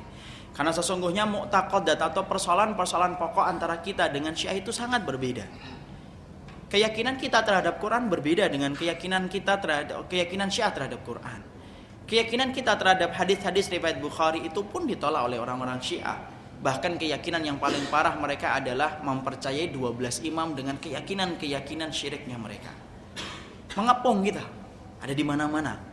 Bahkan saya pernah membeli sebuah buku yang saya kira itu buku yang menceritakan tentang akidah, rukun iman dan rukun Islam. Di sebuah pameran buku, hardcover harganya 5.000, hardcover full color, plastikan 5.000. Saya beli dengan niatan untuk memberikan hadiah kepada sepupu-sepupu saya. Ketika saya beli, saya bawa ke rumah. Saya biarkan, karena sudah terbungkus dengan plastik. Saya tidak menduga apa-apa. Sampai tengah malam saya tiba-tiba bangun, tiba-tiba ingin tahu. Saya buka, saya sobek plastiknya. Rukun ya Allah, benar ini. Ternyata di belakang apa? Rukun 12 imam. Jadi adik-adik, kalau kita mempercayai rukun 1, 2, 3 tapi tidak mempercayai rukun yang ini, maka kita tidak akan masuk surga. Itu ditulis dengan bahasa anak-anak. Inilah yang menjadikan bahwasanya para ulama kenapa mereka mengatakan bahwasanya akidah Syiah itu berbeda dengan akidah Islam, karena sesungguhnya mereka memang sebagian besar para ulama dari dulu mereka sudah mengingatkan mereka itu agama baru. Tidak ada ulama Ahlussunnah kecuali mereka itu mengingatkan kita tentang Syiah. Bahkan Imam Syafi'i saja, orang yang lembut saja, beliau mengatakan akdzabul hadis rawafid. Tidak pernah kamu dapatkan orang yang paling banyak dustanya kecuali kamu akan dapatkan Rafidah, itulah yang paling banyak dustanya. Kenapa para ulama salaf sampai kemudian mengingatkan kita terus menerus padahal mereka hidup ratusan tahun sebelum kita? Karena mereka sudah ngerti tentang racun yang dibawa oleh orang-orang Syiah. Karena yang membawa Syiah itu siapa? Abdullah bin Sabah, keturunan Yaman yang kemudian seakan dia datang dari Yahudi untuk merusak Islam. Dialah yang mengatakan kepada Ali pertama kali, anta nurullah, kamu itu cahayanya Allah. Akhirnya mau dipenggal kepalanya oleh Ali, kemudian dia kabur terlebih dahulu. Lalu kemudian dia akhirnya mengesengkan diri ke Madain, dan itulah yang akhirnya menjadi negara yang bernama Iran hari ini. Jadi ternyata perbedaan kita dengan Syiah luar biasa banyak. Saya sampaikan ini pertama kali supaya kita mengakar pembahasan Syiah. Kalau kita membahas satu persatu tentang kitabnya Syiah, ini catatan saya tentang Syiah ini, segini banyaknya. Kalau kita baca satu persatu bagaimana pendapat ulama-ulama mereka tentang rukun iman, rukun Islam, kita akan terkaget-kaget. Saya sampaikan ini supaya kita ngerti gambaran yang nyata bahwasanya ternyata perbedaan kita dengan Syiah itu bukan perbedaan fikih. Kalau perbedaan fikih, hormati saudara kita. Kalau mereka itu punya dalil, kalau ada dalilnya, hormati dalilnya. Kalau tidak ada dalil, ya katakan tegas tidak ada dalil. Mau menggerakkan dan menggerakkan, sudah nggak apa-apa. Yang menggerak-gerakkan, nggak usah kemudian menyalahkan yang nggak menggerakkan. Yang menggerakkan, nggak usah memperhatikan yang menggerak-gerakkan, nggak khusyuk sholatnya nanti. Itu perbedaan fikih. Fikih itu hormati. Saya menggerak-gerakkan, tapi saya tidak menyalahkan yang tidak menggerakkan. Tapi perbedaan kita dengan Syiah itu bukan perbedaan fikih, tapi perbedaan akidah. Dan warna akidah itu cuma dua, kalau nggak hitam, putih. Perbedaan kita dengan Ahmadiyah itu apa? Mereka mengakui Nabi setelah Rasulullah. Bahaya nggak? Bahaya. Orang yang mengakui Nabi setelah Rasulullah itu akhirnya mereka punya syariat lagi dan tambahan lagi. Belum lagi dengan kitab mereka, dengan muamalah kitab tadkirah, bahaya lagi. Padahal bahayanya Ahmadiyah itu lebih berbahaya Syiah, karena bahayanya Syiah itu melewati setiap kurun zaman yang ada. Imam Adz-Dzahabi mengatakan ummahatul firaq arba'ah, induk semang kelompok sesat itu 4. Yang pertama yang dia katakan Syiah, yang kedua Murji'ah, yang ketiga Khawarij, yang keempat Qadariyah. Tapi yang paling pertama disebut itu apa? Syiah. Darah mereka, sejarah mereka itu penuh dengan darah. Ya. Jadi harusnya kita nanti membahas satu persatu, tapi qadarallahumma yasha, waktu saja yang menempatkan kita dan membatasi kita mengupas tentang Syiah dengan akar yang ratusan tahun mereka telah berkembang literatur mereka, itu dibahas dalam 2 jam itu nggak cukup. Harusnya 2 hari kita di sini bawa pakaian, kita bahas satu persatu. Tapi setidaknya kemudian kita betul-betul akhirnya tahu bagaimana akidah itu Syiah, supaya kita mampu menjaga diri kita, keluarga kita dari Syiah. Biasanya Syiah di Indonesia itu menggunakan kata-kata, tidak menggunakan kata Syiah, tidak mengatakan dirinya Rafidah, tetapi sering mengatakan dirinya itu apa? Ahlul Bait. Ya. Banyak penerbitan-penerbitan yang dimiliki oleh mereka. Biasanya ciri khasnya itu apa? Selalu menyebut Fatimah, selalu menyebut Ali karamallahu wajhah, menyebut Fatimah Az-Zahra, dan selalu bicara tentang itu saja, tapi nggak pernah bicara tentang sahabat. Itu ciri khasnya bagaimana penerbitan mereka. Makanya moga-moga kita selalu diberikan pemahaman yang benar, sehingga kemudian ibadah kita tidak tercampur dengan noda-noda kesalahan dan noda-noda syubhatnya Syiah. Ini yang dapat saya sampaikan. Mungkin nanti sekali kita akan bahas kembali, nanti kalau ada waktu kita bahas kitab-kitabnya Syiah secara lebih lengkap, supaya kita mengerti bagaimana. Tapi yang jelas secara usul sepakat bahwasanya Syiah itu mereka berbeda dengan kita, dan sepakat kita mengatakan Syiah bukan dari Islam. Mari kita deklarasikan mulai hari ini, kita ini pencinta sunnah dan anti Syiah. Karena pada dasarnya tidak kita akan berkumpul dengan orang yang menghujat orang yang dicintai oleh Allah. Siapa orang yang dicintai oleh Allah? Sahabat. Mungkin gak kumpul kita dengan orang yang menghujat kekasihnya Allah? Gak mungkin. Menghujat Aisyah, menghujat keturunan Rasulullah, menghujat keluarganya Rasulullah, maka tidak akan pernah berkumpul iman dengan perkara-perkara semacam itu. Wallahu a'lam bishawab. Ini yang dapat saya sampaikan. Saya ingin membagikan hadiah, tapi saya ingin membawakan CD yang banyak, tapi qadarullah CD-nya ya hanya segini yang saya dapat bawa. Nanti kemudian boleh dibagikan, tapi kalau saya bagikan dengan begitu banyaknya, saya takut terjadi pertumpahan darah. Ya, jadi yang 4 atau yang 5 saya bagi hadiah, selebihnya tergantung prerogatifnya masjid untuk dibagikan ke siapa. Bahkan kalau mau untuk diperbanyak silahkan. Nanti bisa menghubungi Ustadz Farid, bisa menghubungi Ustadz Muhajir, atau menghubungi Ustadz yang lainnya. Ada diadakan kajian ini, dan versi yang lainnya pun banyak. Saya serahkan ke masjidnya. Yang 5 hadiah dari saya. Plus saya kasih hadiah dengan siapakah Syiah itu. Ya. Bagi yang mampu menjawab. Jadi sebelum tanya, saya tanya dulu. Ya. Pertanyaan yang pertama. Siapakah orang yang membawa Syiah pertama kali dari keturunan Yahudi? Ya, Ibu Putih, ya. Ya, silakan Ibu.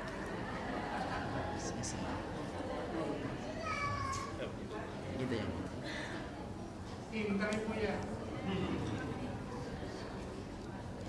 Kalau ditanya sama dalam majelis ilmu nggak boleh tawadhu. Jawab dong, saya tawadhu Ustaz. Padahal dia nggak tahu, bilangnya tawadhu. Jawab pertanyaan yang kedua. Syiah yang ada di Suriah itu Syiah apa? Mumtaz. Ini kelihatannya ibu-ibunya lebih banyak daripada bapak-bapak. Jangan-jangan IQ-nya lebih tinggi lagi. Kemudian yang ketiga.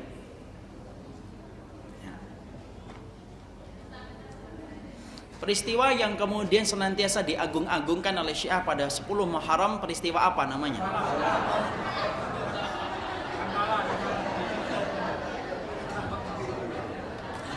Tunjuk tangan dulu, saya pilih, baru jawab.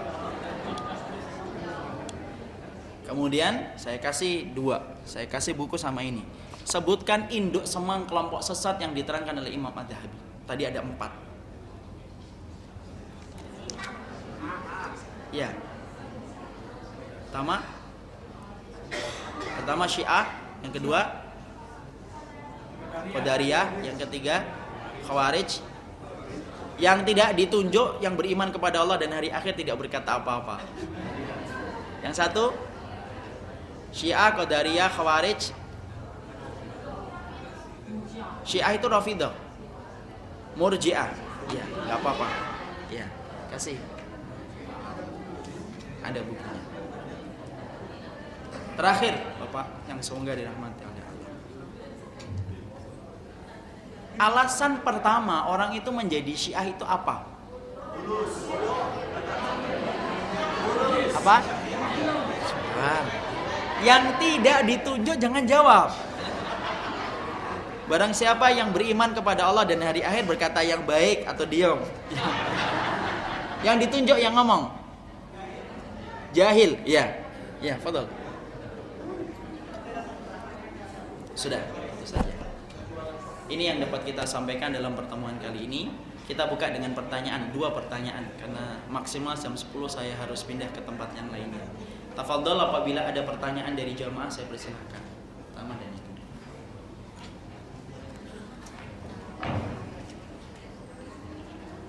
Assalamualaikum Pak Ustaz. Salam Pak. Mau saya tanya, apakah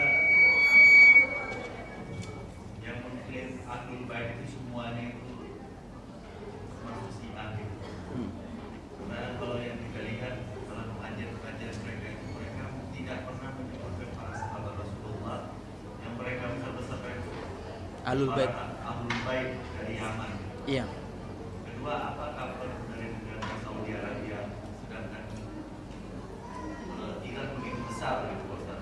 Menjelaskan, terima kasih. Yang pertama adalah apakah pengajian Ahlul Bait itu bisa dikategorikan Syiah? Belum tentu Bapak. Karena pada dasarnya kita juga pencinta Ahlul Bait. Orang-orang Syiah kan sering nuduh bahwasanya kita tidak cinta Ahlul Bait. Tapi kan Pak Ustaz, kalau dari Yaman kan belum tentu jelas Ahlul Baitnya juga Pak Ustaz. Iya, belum tentu jelas Ahlul Baitnya apakah keturunan Rasul ataukah tidak. Tapi bagaimanapun, entah keturunan ataukah tidak, kita lihat ketakwaannya. Karena berdasarkan kepada hadis, yang paling utama itu bukan kepada nasab, tetapi adalah kepada ketakwaannya. Jadi apakah Ahlul Bait itu semuanya Syiah? Belum tentu. Lihat bagaimana apa yang dia bicarakan, kontennya apa. Kalau ternyata kemudian dia tidak pernah menyebutkan sahabat, tidak pernah memuji para sahabat, tetapi kemudian mencela para sahabat, berarti pastikan itu Ahlul Bait yang bernama Syiah. Tapi kalau pengalaman saya Pak Ustaz, jadi mohon maaf ya, kalau mencela sahabat tidak terang-terangan, tapi membicarakan keutamaan mereka itu tidak pernah. Karena mereka Berarti ada 2 kemungkinan Bapak. Dia sedang mendalami atau kemudian sedang mendekati dengan Syiah, atau dia Syiah tapi sedang bertakiyah. Itu yang kita harus pahami. Karena memang takiyah itu yang sangat buram. Dia buram sekali. Iya, sudah bisa dipahami. Yang kedua tadi apa Bapak? Iran begitu besar Pak Ustaz. Iya. Andilnya. Apakah negara Saudi juga yang dari Salafi Pak Ustaz? Ada juga gerakannya yang lebih besar mohon dijelaskan. Untuk mengcover gerakan Syiah. Pada dasarnya Ahlus Sunnah tetap ada, dan pasti ada yang senantiasa akan membawa panji kebenaran agama ini. La tazalu ibu-ibu, sebentar. La tazalu ta'ifatun min ummati dhahirina 'alal haqqi la yadurruhum man khadalahum hatta ya'ti amrullah wa hum 'ala dzalika. Akan senantiasa ada di antara kelompokku, kata Rasulullah, yang mereka akan senantiasa membawa dan memperlihatkan kebenaran. Tidak akan pernah berfaedah orang yang mencela mereka sampai datangnya urusan dan kemenangan yang ada dari Allah Subhanahu wa taala. Jadi tetap ada, jangan khawatir. Ahlus Sunnah tetap ada. Sebagaimana orang-orang Syiah ketika mereka menyangka bahwasanya membunuh warganya itu hanya sekejap mata. Mereka itu orang-orang Basra itu menyangka peperangan itu hanya seminggu 2 minggu. Tapi lihat, sampai 3 tahun. Tapi justru grafik kemenangan para mujahidin semakin banyak di tempat-tempat Suriah. Pengalaman Pak Ustaz sendiri Pak Ustaz, dari negara Saudi ada nggak sih? Ada, pasti ada. Entah kemudian mereka memperlihatkan ataukah tidak.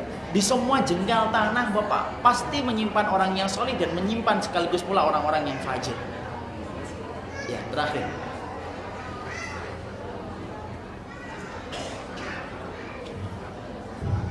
Assalamualaikum warahmatullahi wabarakatuh. Assalamualaikum. Saya mau tanya, saya punya teman Syiah yang bertakiyah, tapi saya bingung bagaimana sikap kita kepada mereka gitu. Jadi saya tahu ciri-ciri Syiah, tapi kita tidak tahu sikap kita kepada mereka. Kita harus seperti apa. Kemudian bagaimana cara menjawab dalil mereka saat mereka bilang membenci Aisyah karena Aisyah itu perang berkali-kali juga Muawiyah perang Jamal Aisyah. Assalamualaikum. Memperlakukan orang Syiah itu adalah ditempatkan menjadi objek dakwah. Tempatkan bahwasanya mereka adalah saudara-saudara kita yang kemudian tersesat apabila masih ada kemungkinan untuk sembuh dari kesesatan itu. Jangan kemudian kita akhirnya kasar dan keras terlalu pada mereka ketika ada kesempatan untuk mendakwai mereka terlebih dahulu. Kita lihat contohnya ketika Allah memerintahkan Nabi Musa pergi kepada Fir'aun, idhaba ila Fir'aun innahu tagha faqula lahu qawlan layyina aw la'allahu yatadhakkaru aw yakhsha. Kamu berdua Musa dan Harun pergi kepada Fir'aun, dia itu tauhid, dia melampaui batas. Katakanlah kepada Fir'aun itu apa perkataan yang lembut dan lunak supaya dia menjadi ingat dan menjadi takut. Menghadapi teman antum yang Syiah itu jangan kasar dulu. Sampaikan dulu hujah-hujah antum, sampaikan antum salah akhi, ini dalilnya, antum terangkan dengan cara yang baik. Kalau dia bertakiyah berarti antum kemudian jelaskan terus tentang dalil-dalil itu. Satu saat mungkin kalau Allah menakdirkan bahwasanya antum bisa memberikan hidayah kepada dia, itulah keutamaan yang Allah berikan kepada antum. Doakan mereka supaya mereka itu tersadar dari kesesatan mereka. Karena saya tidak setuju kalau kemudian melakukan Syiah pertama kali, tahap yang pertama itu langsung kasar. Gak boleh. Tahapan yang pertama adalah dengan kelembutan. Dakwahi mereka, karena kadang-kadang banyak orang yang menjadi Syiah itu karena gak ngerti dan gak paham. Kalau kita paham bahwasanya terkadang mereka itu menjadi Syiah karena gak paham, lembutkanlah mereka supaya mereka sadar kesalahannya. Tapi kalau ternyata semua tahapan kelembutan ini dilewati oleh mereka dan tetap mereka menghujat Nabi dan menghujat sahabat, menghujat keluarganya Rasulullah, ya kita keras, tegas kepada mereka. Ketegasan itu yang menjadikan kita berpisah dengan dia. Kalau kita punya kekuatan, kita diamkan dia, supaya kemudian diam, kamu gak boleh menghujat para sahabat. Tapi ketika belum mampu, ya sudah kita diamkan dan kemudian kita tidak duduk berdua dengan mereka dan tidak bermajlis dengan mereka. Bagaimana untuk menyahamkan bahwasanya Aisyah radhiyallahu anha itu memerangi Ali bin Abi Thalib? Inilah yang kita sebut tidak ada yang maksum kecuali adalah Rasulullah. Tapi peperangan yang terjadi antara Ali dengan Aisyah itu tidak menjadikan mereka itu bermusuhan. Pernah nggak Ali menghujat Aisyah? Yang harusnya pantas untuk menghujat Aisyah itu Ali karena diperangi kan? Tapi pernah nggak Ali? Enggak, beliau senantiasa tetap menjadikan Aisyah itu ibunda kaum mukminin. Bahkan ketika beliau itu akan jatuh kudanya dan kuda tunggangannya, Ali yang kemudian mengambil pelana kudanya itu dan kemudian mengarahkan dan mengamankannya. Coba lihat, kalau Ali bin Abi Thalib semacam itu, lalu kenapa kalian itu memakai nama Ali untuk menghujat Aisyah radhiyallahu anha? Padahal Ali saja nggak pernah menghujat Aisyah. Muawiyah, apakah terjadi perbedaan ijtihad? Iya, ijtihad itu berbeda untuk mengungkap siapa pembunuhnya Utsman bin Affan. Tapi pernah nggak Ali itu menghujat Muawiyah? Enggak. Tidak ada sahabat yang saling menghujat. Bahkan Muawiyah tidak pernah menghujat Ali bin Abi Thalib. Pernah nggak ada asar yang datang dari Muawiyah dan Ali yang menghujat mereka? Nggak ada. Kalau mereka yang ikut serta dalam konflik itu mereka saja tidak menghujat, apalagi kita harusnya tidak lebih menghujat. Sikapi sikap mereka dengan ilmu. Perbedaan itu adalah perbedaan istihadiyah. Sikapi dengan sikap ilmu. Sikap Syiah itu sikap yang mengatasnamakan sahabat tetapi mereka menghancurkan Islam. Paham kan? Saya kira cukup. Maaf pertanyaan cuma 2 karena memang keterbatasan waktu yang ada.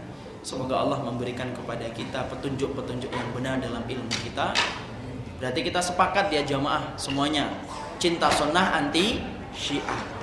Itulah yang kemudian ingin kita sampaikan supaya kita senantiasa mampu memperlakukan keluarga kita dengan akidah yang kuat, akidah yang benar supaya tidak terjebak kepada fitnahnya Syiah, fitnahnya Khawarij, fitnahnya Murji'ah dan fitnahnya Qadariyah. Wallahu a'lam bishawab. Ini yang dapat saya sampaikan. Kita tutup dengan kafaratul majlis. Subhanakallahumma wa bihamdika asyhadu an la ilaha illa anta astaghfiruka wa atubu ilaik. Assalamualaikum warahmatullahi wabarakatuh.